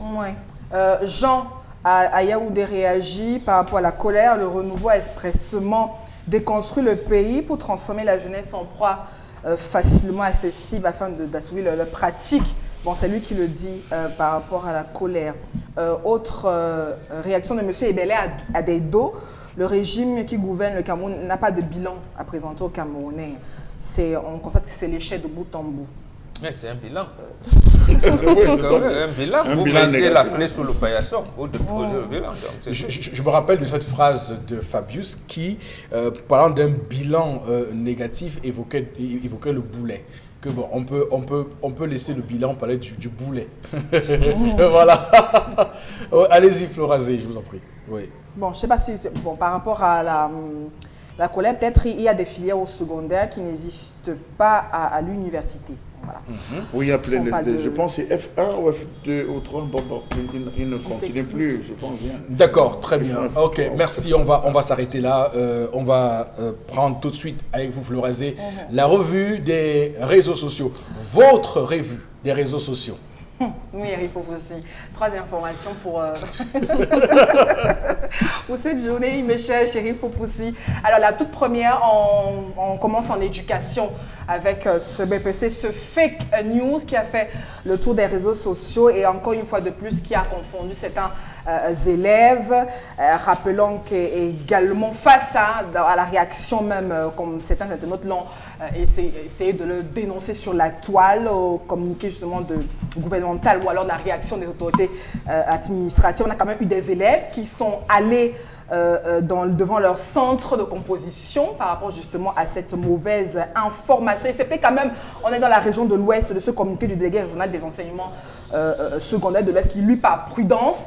Donc, on voit même que le communiqué est signé un 9 juin, donc un dimanche. Bon, beaucoup se sont interrogés, comme quoi lui également a été très apte et très assidu, donc à vérifier et surtout à faire ses sorties pour essayer de reconforter les élèves et les parents, donc que cette information justement était fausse. Donc, les épreuves sont bel et bien terminées. Donc, il n'y avait donc pas à reconduire une certaine matière et surtout la matière de mathématiques qui était donc plus courue. Donc, on en parle une fois de plus, Eric, pour ce que sont devenus les réseaux sociaux. Est-ce qu'on peut justement avoir ce réseau Facebook comme étant une source d'information crédible? On rappelle quand même que le BEPC a été tourmenté cette année 2019 entre le faux et du vrai Ramadan et encore cette mauvaise information liée à cette épreuve écrite de mathématiques. Les réseaux sociaux, quoi qu'on arrive, quoi qu'on fasse, feront toujours ce qu'ils font. Maintenant, c'est la réponse à cela qui pose réellement problème. Alors, ce qu'il faut retenir, c'est que, bon, Bengan, de nombreux élèves sont allés se rassurer dans leur sous-centre d'examen. Ils ont suivi votre conseil. Ce n'est pas la maison qu'on vérifie. Sinon, si oui ou non, il n'y a pas de preuve de mathématiques à reprendre. On vérifie ça à l'école. Qu'est-ce que vous dites? Non, c'est cette prudence-là. Justement parce que ça s'accompagne, vous l'avez dit, je partage vos points de vue, du cynisme. Du cynisme. Maintenant, la réaction des autorités, c'est ça qu'on attend. Et on n'attend pas. Moi, j'apprécie les élèves là. Ça veut dire donc qu'ils sont bouchés là. Ils ne lisent même pas. C'est le Facebook, c'est des sites, voilà. au moins là. Ouais. Voilà. Non, mais il faut quand même dire que il y a eu deux réactions. Il y a eu ce communiqué du délégué régional des enseignements secondaires de l'Ouest qui a rappelé que non, il n'y a pas de reprise de preuves mathématiques. Il y a également le chef de communication du ministère des enseignements secondaires qui a lui aussi qui s'est exprimé pour dire qu'il n'en est rien du tout. Oui, mais moi je condamne le dos du cynisme des gens qui font ça. Voilà. C'est-à-dire qu'en fait, vous avez des enfants qui pleurent parce qu'ils ont manqué et vous voulez encore les faire pleurer davantage. Vous les mettez dans cette situation. Qui profite. C'est le côté animal de l'homme qui sort là. Je veux dire, bon, vous vous plaisez quand les autres souffrent. Mais bon, est-ce qu'on n'est pas en train de, je veux dire, peut-être je me trompe, hein, vous savez, ce pays, je ne m'étonne plus de certaines choses, vous voyez. Est-ce qu'on n'est pas là dans une tentative de préparation de nos esprits à une session spéciale de rattrapage pour ces enfants-là? Parce qu'après, quand on dit qu'on va reprendre une épreuve et qu'on essaie d'imprimer ça dans l'esprit des gens, est-ce que ça ne participe pas de cette manœuvre qu'on voulait nous faire avaler? Ici, non, je une pilule amère qu'on voulait nous faire avaler. Je ne sais pas quel terme vous utilisez, c'est des bandits du net qui le font. Je ne sais pas si c'était Femme Dongo ou BITB Sam. Je pense que l'un des deux avait, disons, créé une brigade de contrôle au sein du net, mais est-ce que cette brigade existe encore ou bien bon, c'était seulement des mots? Bon, alors, il faut ça, parce qu'on peut suivre celui qui a apporté cette information. Bien. Pourquoi on ne peut pas aller jusqu'à, j'allais dire, interpeller celui qui a fait cette information? Alors, je rappelle que le communiqué, pour ceux qui ont vu ce communiqué, qui l'ont regardé de fond en comble et qui l'ont lu, première incongruité, le communiqué qui est signé de Mme Nalova Lyonga, ministre de l'enseignement secondaire, a une en-tête de l'OBC, l'Office Baccarat du Cameroun, ce qui est une incongruité, ça n'arrive jamais. Il y a également beaucoup de fautes, c'est terrible, que le ministre puisse signer un communiqué autant de fautes, on aurait pu alerter les gens. Et de trois, le BEPC est un examen qui ne relève pas de l'OBC, de l'Office du Baccalauréat du Cameroun. Donc, juste ces éléments-là auraient pu alerter les parents pour comprendre que là, on est en face d'un fait communiqué. Alors, Chalamel, cette affaire, justement, revient remettre au goût du jour ce qui s'est passé mardi dernier pour ceux qui évoquaient ce vrai faux ramadan et cette incompréhension qu'il y a eu entre le Conseil des imams et la Commission nationale du croissant lunaire et qui a donc occasionné tout ce qu'on a connu avec ces enfants absents aux épreuves du BEPC mardi dernier. Est-ce qu'au final, ces deux informations qui relèvent des fausses informations ne peuvent pas être des circonstances atténuantes finalement pour ces enfants qui étaient absents mardi dernier? Monsieur Rifopoussi, ce n'est pas nouveau. On a connu ça dans les années 2000. On a connu encore ce même type de fake dans les années 2003 et 2005. On a connu ça en 2005, c'était avec le baccalauréat. Où certaines personnes véreuses ont même fait composer des enfants. Il y a des enfants qui ont composé, qui ont même négocié. C'était un groupe de personnes, on les avait interpellés dans les années 2005. Donc pour vous, ceux qui accusent à tue-tête les réseaux sociaux, vous dites que non, avant les réseaux sociaux, il y avait ça existait. Déjà, d'accord, ok. Il y a même eu des gens où on disait, bon, on va vous faire composer en cachette. On va vous faire composer en cachette. On a les réseaux au niveau de l'OBC. Vous donnez 100 000, on vous fait recomposer. Vous recomposez, on part avec vos copies. On va les déposer. D'accord. Oui, c'est pas nouveau. Ça veut dire que c'est pas nouveau. C'était un réseau bien huilé. Et je pense que ce que vous dites est très intéressant pour que les parents des élèves au BEPC qui ont raté l'examen l'autre jour ne soient pas amadoués et arnaqués par ce que vous dites là, par ces réseaux. Il y a eu ces réseaux. C'était dans les 2005. On vous dit non, nous on connaît les collecteurs. Les collecteurs se retrouvent à tel endroit vraiment. Donne-nous seulement le matricule et tout, on va gérer ça là-bas. C'est vrai qu'on change, on va tout faire pour retrouver. Il y a des gens, donne-nous 100, donne-nous 200 000. Il y a des parents qui saignaient, il y a des gens qui saignaient pour qu'on aille. Est-ce que ça arrivait à ce niveau? Est-ce que ça n'arrivait pas? Une chose est sûre, parfois ça commençait avec les enseignants, ceux qui suivaient, qui disaient que non, je serai correcteur. On voit ton père, si tu as mal composé, tu viens me voir, on va voir ce qu'il y a lieu de faire. Non, c'est pas nouveau, monsieur Rifopoussi, c'est entretenu, c'est huilé, c'est là, c'est depuis des années. Donc, Facebook n'est venu que mettre dehors ce qui existait déjà. Dans la chambre. Disons ça comme ça. Facebook a mis au salon ce qui se passait dans la chambre. Mais puisque M. Eric Fopoussi, lorsqu'on publie les résultats, il y a des gens qui vont chercher au niveau de l'office de, comment vous appelez ça, les relevés, dans les nouvelles notes de l'examen. Ils ont la possibilité de contester, ils peuvent venir avec les bulletins. Il y a toute une mafia qui se traite. Donc, c'est des choses qui se passaient dans la chambre qui sont au salon, c'est tout. C'est une mafia terrible, comme vous le dites. Ce matin, ça existe depuis des années, on va revoir. Dominique Oyengelek, allez-y. Par rapport à la situation, je pense que comme Mbomboka a demandé que tout le monde aille contrôler à l'établissement, c'est bien que les élèves aient retenu la leçon, mais ça remet en question là où la source d'information. Oui, on ne s'informe pas sur les réseaux sociaux. Moi, je ne crois pas. Je ne crois pas, ce n'est pas le meilleur endroit parce qu'il y a plein de fausses informations. Vous allez voir une publication, par exemple, qui date des années et vous allez vous alarmer. Mais quand est-ce que ça s'est produit? Donc, il faut faire très attention. On s'informe au niveau des télés et des radios. Je pense que c'est le seul endroit vraiment où on doit prendre des informations. D'accord. Oui, Flora Zewi, sur cette question, allez-y. Oui, non, mais c'est triste. Hein. Vous savez, moi, j'étais d'accord avec mon work ici sur le plateau que c'est à l'établissement scolaire ou alors vers les chefs d'établissement quand il s'agit d'une information liée à l'éducation. Il y a des personnes ressources, en fait. Absolument. Parce que moi-même, j'ai été confrontée par quand on a eu ce fake news. Avec les parents qui s'interrogeaient, c'est vrai, c'est pas vrai et autres. Non, il y a une source. Il faut aller à la source. Plus de rester à la maison et se demander au voisin que toi aussi tu as reçu est-ce que c'est vrai, est-ce que ce n'est pas vrai. Non, on va à la source et puis c'est la source qui tranche. Vous pensez que dans les établissements scolaires, il y a des gens encore? Non, ce que je viens de dire. Il y a certains proviseurs dont les téléphones même ne passent plus. Dans les centres. Vous pensez qu'ils sont encore là? Non, dans les centres. On est en plein dans les centres. Oui. Alors, il y a toujours des personnes dans les centres. Non, mais j'ai vu des gens essayer de se moquer des enfants qui sont allés aujourd'hui dans le centre pour composer. Oui, il y a des gens qui sont allés. Oui, mais j'ai vu des gens se moquer et moi je dis sincèrement non. C'est ce qu'il fallait faire justement parce qu'il fallait aller à la source pour vérifier. Je connais un parent qui avait prévu d'aller envoyer ses enfants au village en vacances ce week-end, qui a dû retarder pour ce lundi, pour se rassurer que si lundi ou non, on va composer. Et c'est donc, j'imagine que c'est peut-être demain qui va finalement les envoyer. Donc c'est pour dire que c'est important aussi d'avoir cela. Mais je voudrais relever quelque chose d'assez important. Je sais certaines personnes dire que la chaîne nationale, j'en parle parce que j'écoutais ce discours un peu partout, a fait des communiqués sur cette question pour dire qu'évidemment c'était un fake news. Mais j'avoue que j'ai fouillé le communiqué signé de la ministre des enseignements secondaires Nalova Lyonga. Je n'ai pas vu ce communiqué-là. Son CELCOM évidemment s'est exprimé, évidemment c'est bon.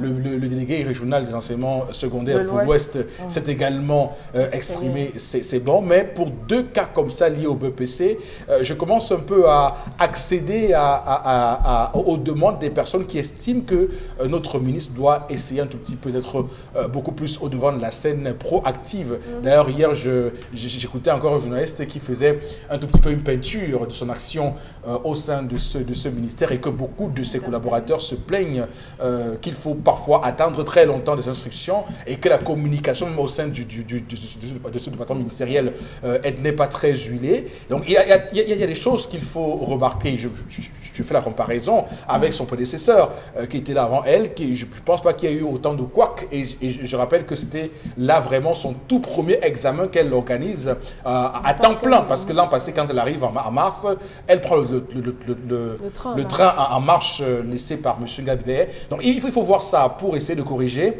avec ce qui se passe. C'est quand même des scandales qui arrivent en quelques semaines seulement sur les examens.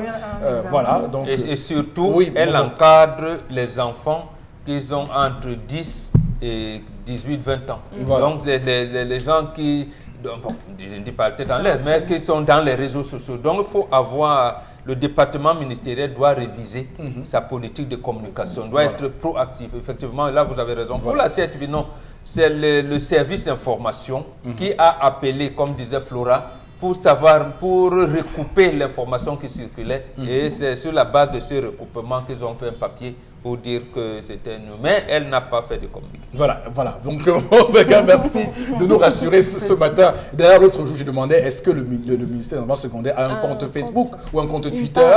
On m'a grafouillé. Bon, on a d'autres moyens pour communiquer sur les réseaux sociaux. Est-ce qu'ils ont un site internet à jour? Mais non, mais allez taper Minesec sur Google. Vous verrez que ce ministère n'a pas un site internet à jour. C'est un problème. Voilà. Le dernier article date, je ne sais pas, de Mathusalem. Voilà, par exemple, ça, là, oui, s'il avait site, aurait mis là, déjà, une alerte tout de suite pour dire non, écoutez, voilà, tout à fait. Et ça, les gens qui font des captures d'écran auraient donc envoyé, véhiculer ça. Avec de faux comptes et tout, bon, vous savez, tout est... Bon, je suis d'accord avec vous, mais tout est quand même possible. Oui, mais au moins faire ce qui est bien.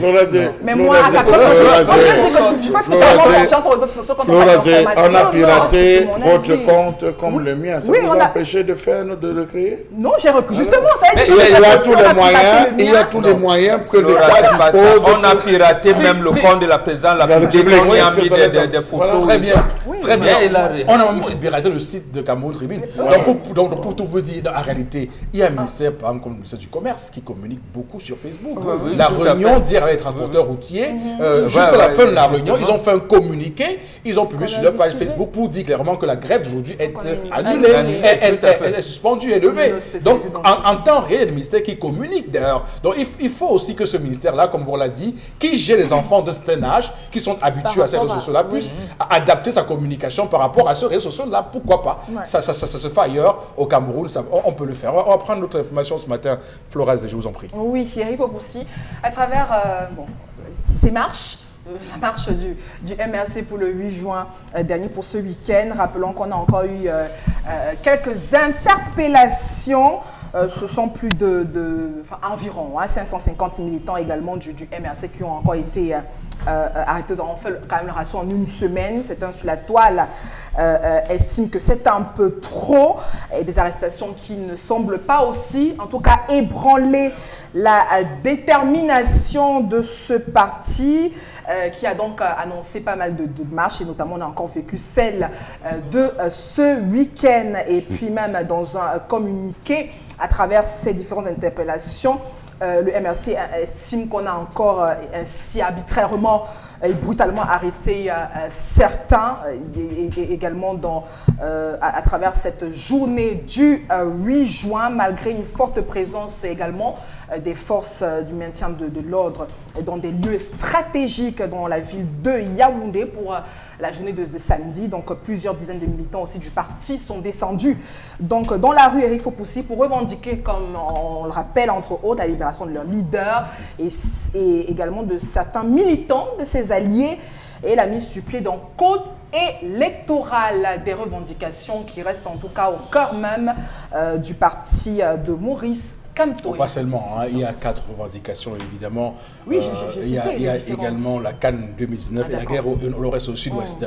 Alors il faut dire clairement, et ça c'est important, parce qu'encore ce matin sur Radio Equinox, on organisait European, vous étiez également en studio avec nous, un débat qui opposait le MRC au RDPC. On avait Aslam Djouda qui représentait le MRC et Charles-Élie Zanzan du RDPC. Ils ont fait un débat, ils sont livrés à un pugilat totalement de boxe. On a bien vu que les positions se radicalisaient clairement et qu'il y avait presque impossibilité de raffermir de toutes les façons les positions. Mais ce qui est intéressant de remarquer, c'est qu'il n'y a pas eu marche le 8 juin dernier parce que, comme le signalait le représentant du MRC ce matin sur Radio Equinox, il y a eu des militants, selon lui, qui auraient été arrêtés, interpellés avant qu'ils n'arrivent à la place de la marche qui était prévue à la pause centrale de Yaoundé, au rond pour la pause centrale de Yaoundé, et que évidemment en face de lui nous avions Charles-Élie Zanzan qui estimait que le MRC n'a pas évidemment à faire les marches. D'ailleurs ses propos ont créé un tollé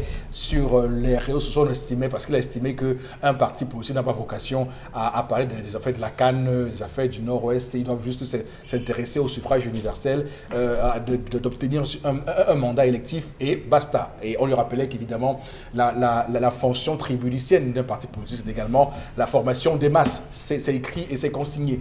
Mais dans ce que vous observez, et lorsqu'on voit la sortie du citoyen, pas de l'homme politique, Célestin Bédigui, il faut faire la différence, la nuance entre l'homme politique et le citoyen. Lorsqu'il dénonce ces dérives répressives, ces tortures physiques, et qu'il dit qu'il enlève son soutien à Paul Biya, comment vous observez et comment vous l'appréciez? Deux choses. La première, il ne faut pas croire que M. Célestin Bédigui peut retirer son soutien à Paul Biya. Là, il ne faut jamais y croire ça. Je dis bien, il ne faut pas croire que M. Célestin... Il ne faut pas croire que M. Célestin Bédigui puisse retirer son soutien à Paul Biya. Vous nous rappelez un peu son pedigree? Voilà. Voilà un bon homme, justement. Oui. Avec le parti de l'Alliance libérale, membre de la coordination des partis politiques d'opposition et des associations, ils réunissent ici à Douala. Ils disent qu'ils vont boycotter parce que les élections, il fallait-il aller, les débats étaient à ce moment, faut-il organiser les élections législatives dans de telles conditions? Ils disent non. En 92? Oui, ils disent non, ils n'iront pas. Mais le soir, 20h, vous le voyez, reçu au Palais de l'Unité, avec les Antar Ngassangaï, les Kumbim Bilitik, les Ncet, beaucoup de gens. Ils venaient, c'est même eux qui avaient dit qu'on leur donnait de l'argent là-bas, un demi-milliard, pour justement leur soutien à Paul Biya, pour se désolidariser des orientations de la coordination des partis politiques d'opposition. Après, on ne le voit plus. Après, il dit qu'il est avec l'UNDP, qui entre dans le gouvernement. Ah, il va son exil, il revient. Il a chauffé l'Amérique du Nord à un moment donné. On se disait, voilà un opposant, vraiment. Quand il vient, vous voyez, non, il ne faut pas. Donc, en fait, la politique, il faut regarder et les actions et les acteurs eux-mêmes. Essayer de suivre leur itinéraire.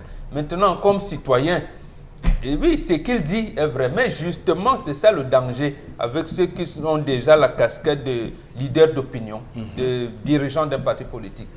Il peut faire semblant de dire ce qui est vrai, ce qui est connu de tous. Justement, c'est quelqu'un du pouvoir qui porte le message de l'opposition pour brouiller davantage, pour dire que de toutes les manières, moi-même, j'avais dit ces choses-là. Mais bon, on peut laisser que le président Biya, vraiment, ce sont même ses collaborateurs. Est-ce que lui-même, il est dans ces jeux? Non, il ne faut pas croire à cela. Donc, je vais dire aux opposants, il ne faut pas le prendre comme quelqu'un qui est leur allié. Même objectif, il ne peut pas être un allié objectif. Même si ce qu'il dit est vrai. Même si ce qu'il dit est vrai.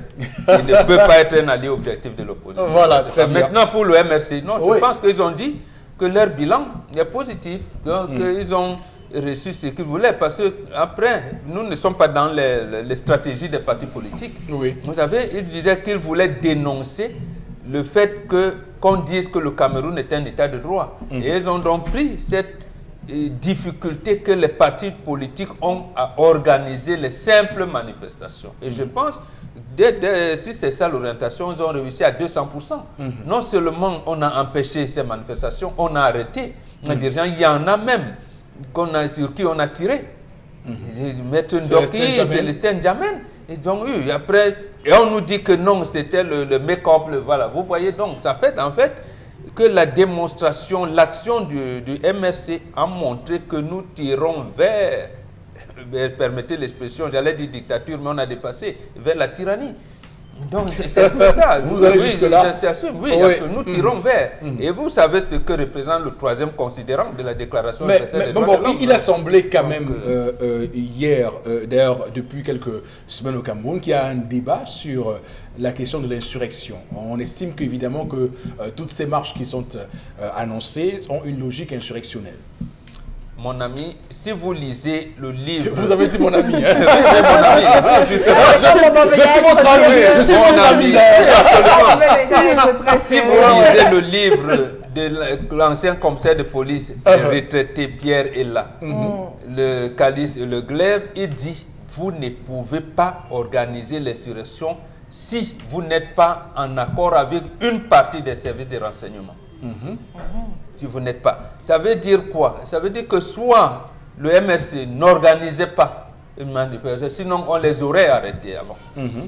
Et ce qu'on a fait, puisque d'ailleurs... On les aurait arrêtés avant. Ça veut dire que lorsque vous voyez, vous êtes avec les inspecteurs des renseignements qui sont au Cameroun, je dis proches du pouvoir. Non, je comprends très bien. Ça veut dire que... il n'y aurait même pas eu de velléité. Je dis non. de marche. Donc, on les aurait tués dans les... Pour expliquer ce qu'au Cameroun, ça veut dire que si le MRC organisait une insurrection, et leur état-major qui piloterait cette insurrection-là aurait été arrêté, débusqué avant même. Voilà. Ou alors, oui, cette insurrection aurait réussi parce que les renseignements généraux sont avec eux. Oui. Donc, on ne peut pas, je veux dire, j'entends les gens dire des choses et d'autres. Actuellement, si c'était une insurrection, non, on les aurait arrêtés avant. Oui. Mais comme ce n'est pas une insurrection, vous avez vu, donc vous ne pouvez donc pas organiser ces marches et dire que c'est l'insurrection. Non, mais on n'en serait pas là. D'accord. On n'en serait pas là. Ça aurait ébranlé l'état-major de renseignement. Oui. En tout cas, ils auraient intercepté. Je trouve que c'est des militants qui sont, j'allais dire, courroucés, qui sont, ils parlent le comportement de l'État. Charles Amel parlait tout à l'heure de la main-d'œuvre. D'accord. Comment on empêche même les gens de faire grève. Voilà. Vous rappelez de l'actuel gouverneur du centre. Mais les gars sont en train de travailler au complexe sportif qui porte le nom de Paul Biya. Il vous a interdit de faire grève. Voilà. Quelques temps après rentrer de la Cour suprême, le premier président de la Cour suprême vous dit au Cameroun, vous ne devez pas faire grève. Ok. Alors, maintenant, le RC a donc mis tout ça en nu en vous disant voilà un pays qu'on vous dit pays. Voilà la cartographie réelle de ce pays, parce qu'on sait très bien évidemment que la machine répressive est tout à fait forte aussi. On va, Florazé, terminer. Oui, Eric, fort possible. On reste encore en éducation. On parle de grève aussi, encore une grève à l'université de Douala. En tout cas, le personnel d'appui a donc instruit, a saisi le recteur par courrier avec pour seul objet donc, de reconduire ou de relancer le mot d'ordre de grève. Ça sera demain, donc on sera mardi 11 juin. Eric Fopoutissi, encore des revendications. Donc demain, l'université Douala va vivre encore ces moments de chaude ambiance. C'est un responsable de l'université de Douala qui ont donc été même rencontrés, disent ne rien comprendre de cette situation. D'autres ont cru carrément que ce problème avait été résolu à travers cette donné de mars dernier, on se souvient. Donc au rectorat aussi, on n'a pas beaucoup d'informations. Donc vous savez tout ce que les enseignants de ce côté revendiquent comme remettre sur la table comme problème. Donc aujourd'hui, donc on en est encore à ce niveau, Eric Fopoutissi. Aucune consigne n'a été respectée, aucune promesse n'a été tenue à l'heure où on parle. Et demain, ça risque d'être chaud bouillon à l'université de Douala. Alors, Chalamé, juste un mot sur cette affaire, je vous en prie. C'est le pays qui est malade. Oui. Il n'y a rien à dire. Le pays est malade. On a la BICEC, les employés de la BICEC qui sont en train de faire tout tout bois. Ça a commencé avec la fermeture de la succursale de Nokoti. On se rappelle pour ça. Les gens n'ont pas venu pas comprendre. Les responsables ont commencé avec autant d'interrogations. On les renvoyait ailleurs. Aujourd'hui, c'est Bonanjo qui entre en grève. On a les enseignants. C'est toujours des promesses. On a promis, le ministre Jacques Famendongwa lui a fait des promesses depuis mars même, on va dire. Trop de promesses. Bien avant, on avait parlé de construction, des latrines, des toilettes, des salles d'attente. Rien n'a été fait, même des cases de passage, rien n'a été fait. Alors, c'est normal qu'il rentre dans cette grève. Et je crois que là où c'est parti, ne soyez pas surpris que plus tard, ça sera du côté de Limbé que vous entendrez parler du prochain, parce que ce qui nous vient de Limbé, je peux vous en assurer, c'est bouillant, c'est chaud bouillant, bientôt. C'est-à-dire, en plus des enseignants, il y a le personnel d'appui. Donc en fait, c'est toute l'université qui va bouillonner. À Limbé? Oui, bientôt. Il y a eu quoi? Vous entendrez parler de Limbé bientôt. Ok, d'accord. Je sais pas ce qu'il y a à Limbé, mais je me pose des questions. Oui, vous entendrez parler de Limbé bientôt. Avec la Sonara, bien sûr. Mais le gouvernement a dit qu'il n'y aura pas d'arrêt de travail. C'est ce qu'ils ont dit. Non, ils ont dit qu'il n'y aura pas, le ministre l'a déjà dit clairement qu'il n'y aura pas de congé technique pour les employés de la Sonara. Et qu'ils seront toujours pris à solde et qu'il n'y a pas de problème. Bon, bref, vous dites. Je vous crois, monsieur. On va attendre. On va remercier Florazé pour cette revue des réseaux sociaux et basculer au plateau B où nous attend Constilamine. Constilamine qui nous parle ce matin de Red Copper et de Supergan. Alors Constilamine, bon début de semaine et bonjour et bienvenue. Oui, bonjour Eric, bonjour à tous les clients du concept Salaka et bonjour à tous les partenaires qui font confiance au concept Salaka. Et par là, bien sûr, des partenaires, je tiens à remercier d'une manière professionnelle et d'une manière très grande la directrice générale du restaurant Le Griadan, du côté bien sûr de Bonapriso, c'est à Douala, ce grand restaurant avec des cuisines spacieuses et un buffet 100% camerounais qui sera lancé tout à l'heure à partir de midi du côté bien sûr du restaurant Le Gré-Adam. Et parlant de ce restaurant, il faut déjà rappeler que cette dame, depuis pratiquement quelques semaines, elle a commencé à utiliser cette poêle, à savoir la poêle Red Cooper.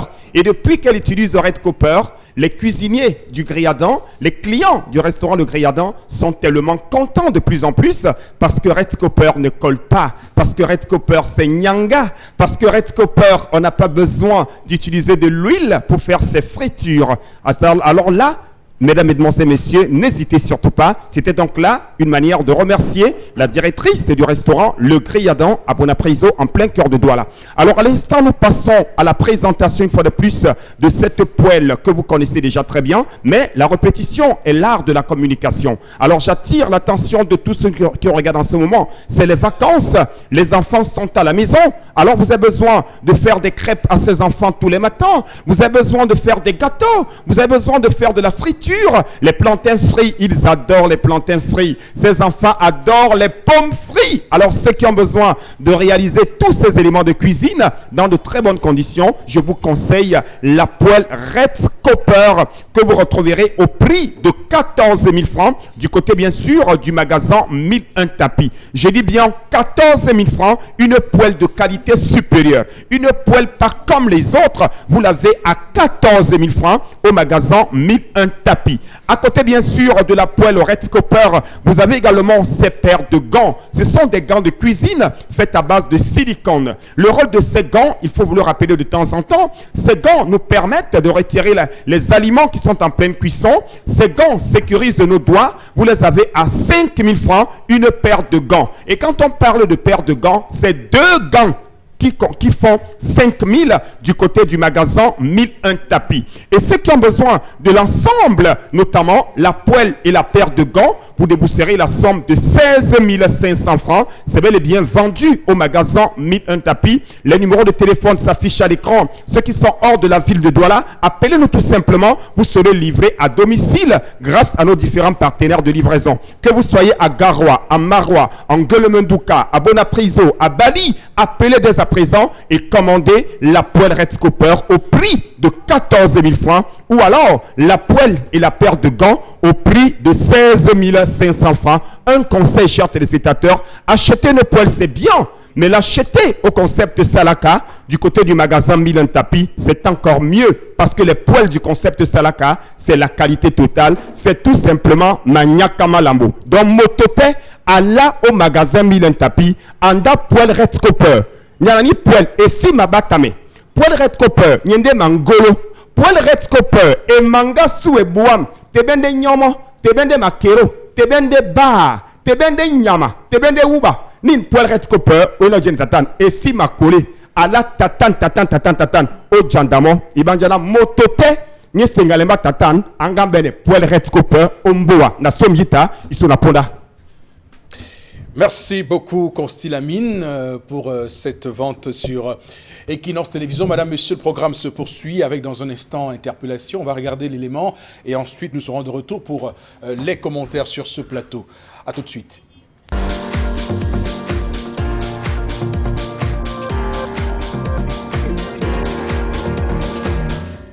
De nombreux experts estiment qu'il faut construire un autre aéroport.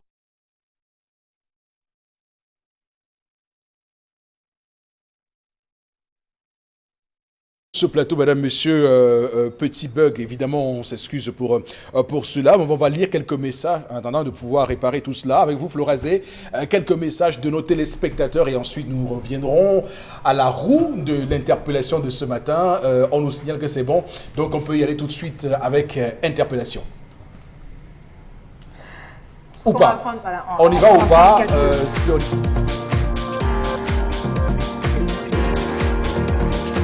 Ce qui fauche le Cameroun, franchement, c'est la guerre qui se passe au nord-ouest et au sud-ouest. Et les Boko Haram qui sont au nord.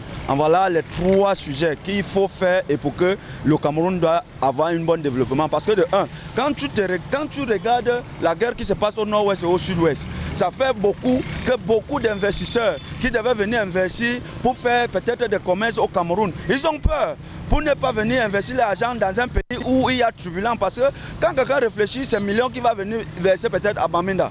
Il y a les ressources là-bas qui donnent bien de l'argent. Quelqu'un reste, il comprend encore qu'il y a guerre là-bas. Tu penses que cette personne va venir mettre son argent là-bas pour perdre demain? Non, il ne peut pas. Voilà les choses que quand tu regardes, on dit que bon, il faut faire quoi pour arrêter cette guerre? Les ministres qui sont là-bas, tous ces gens-là, ils connaissent ce qu'il faut faire pour arrêter cette guerre. Mais plutôt, ils ne le font pas. Ils restent plutôt pour créer encore des masses pour empocher l'argent en disant que demain le Premier ministre va aller là-bas, demain l'autre va aller là-bas, demain l'autre va aller. Quand ils partent là-bas, depuis qu'ils ne font que partir là-bas, qu'est-ce qui a changé? Rien. Or, ils connaissent le véritable problème qu'il faut aller là-bas faire pour que ce problème doit s'arrêter. Maintenant, nous sommes au niveau de dire qu'on va diviser le Cameroun, on serait un État fédéré. Pourquoi? Tout ça, c'est le gouvernement qui est en place, qui connaît les ressources de ces problèmes. Au lieu d'arrêter, ils ne veulent pas arrêter. Et il fait comme ça, tout le peuple camerounais souffre. Ce n'est pas seulement le nord-ouest et le sud-ouest, c'est le nord qui souffre. Même Douala souffre. Parce que maintenant, il y a Villemort, les choses ne montent pas à Bamenda. Hein? Quand tu regardes au sud-ouest, ça ne part pas. Maintenant, les biens qu'on a achetés depuis qu'il faut faire que ça voyage pour qu'on peut vendre là-bas, ça ne peut pas aller. Maintenant, on se retrouve, au lieu d'avoir 7 jours de vie normale, dans une ville, on a plutôt 6 jours, 4 jours. Est-ce que c'est normal? Ce n'est pas normal. Le pays doit arrêter cette guerre pour que les choses marchent maintenant normalement, pour que l'État fonctionne.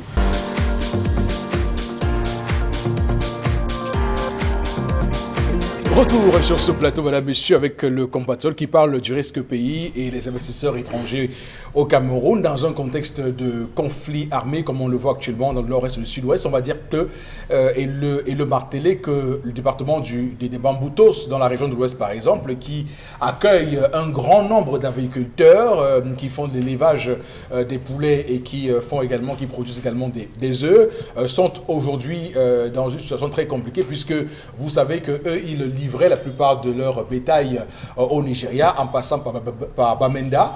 Le fait que la guerre ait actuellement pris le nord-ouest aujourd'hui, ils sont laissés à leur sort, ils sont abandonnés à leur sort et ils ne savent pas quoi faire. Donc c'est une situation, on va le voir, désastreuse pour notre économie, même si pour l'instant le gouvernement, à travers ses multiples programmes avec le FMI, nous rassure qu'il n'y a pas de problème. D'ailleurs, j'ai vu j'ai écouté des personnes critiquer le rapport du GICAM en estimant que ce rapport-là n'était pas conforme à la réalité, que le GICAM faisait de la sinistrose. Et quand on a un tel discours, on peut comprendre pourquoi on traîne le pied à résoudre cette crise anglophone au Bengale. Oui. Quand il y a ce déni de la réalité. Voilà. Et lorsqu'on ne croit donc pas au rapport qu'a fait le GICAM, quelle est la situation maintenant de la Cameroon Development Corporation? Voilà. Qui est sensiblement en arrêt d'activité de l'ordre de 2 tiers. Donc, on n'est pas, la guerre, comme disait notre compatriote, nous a menés dans une situation des plus compliquées que le Cameroun n'ait jamais connue. Même avec le Boko Haram, on n'a pas atteint ce niveau-là. Voilà. Ça devient vraiment compliqué et il faudrait qu'on trouve une solution à ça. Voilà, donc c'est pas moins de 4 régions, l'économie de 4 régions qui sont actuellement affectées.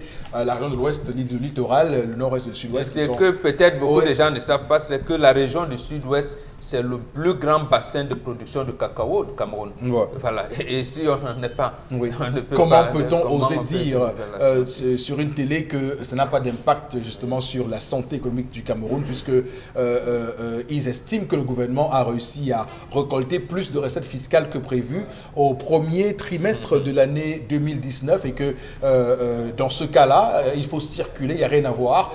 Tout se passe comme prévu, tout se passe bien pour le Cameroun et ainsi tenser un rapport sérieux comme celui du GICAM, je trouve ça quand même assez osé de la part de nos dirigeants de faire ça parce que le GICAM, vous savez, ce patronat camerounais, ils ont leur lecture de ce qui se passe, ils savent comment, à quel niveau sont leur cahier de commande, ils savent ce qui se passe.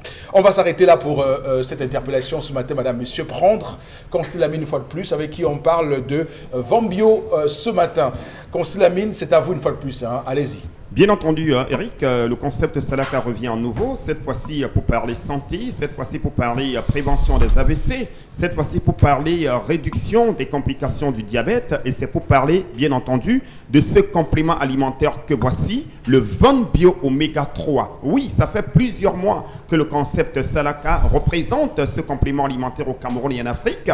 Je peux vous le rassurer, chers téléspectateurs, ils sont très nombreux aujourd'hui qui viennent faire des témoignages à la radio Equinox. Ils sont très nombreux aujourd'hui qui passent dans nos points de vente pour essayer d'apporter leur point de vue et qui sont devenus également des ambassadeurs parce qu'ils ont retrouvé le sourire en consommant régulièrement le Von Bio Oméga 3 qui est un complément alimentaire pas comme les autres. À l'intérieur de cette boîte, vous avez 30 gélules et c'est une gélule par jour pendant le repas. Et je tiens à rappeler à tous les téléspectateurs que le Von Bio Oméga 3 est sans effet secondaire dans l'organisme. Le Von Bio Oméga 3 n'empêche pas la prise des autres médicaments prescrits par nos valeureux médecins. Alors, chers téléspectateurs, plus besoin de chercher le midi à 14h quand on a le diabète. Voici une solution idéale. Le Von Bio Oméga 3 permet de réduire les complications du diabète. Le Von Bio Oméga 3 permet également de réguler le taux de cholestérol dans le sang. Vous avez les problèmes d'articulation. Alors, c'est une solution idéale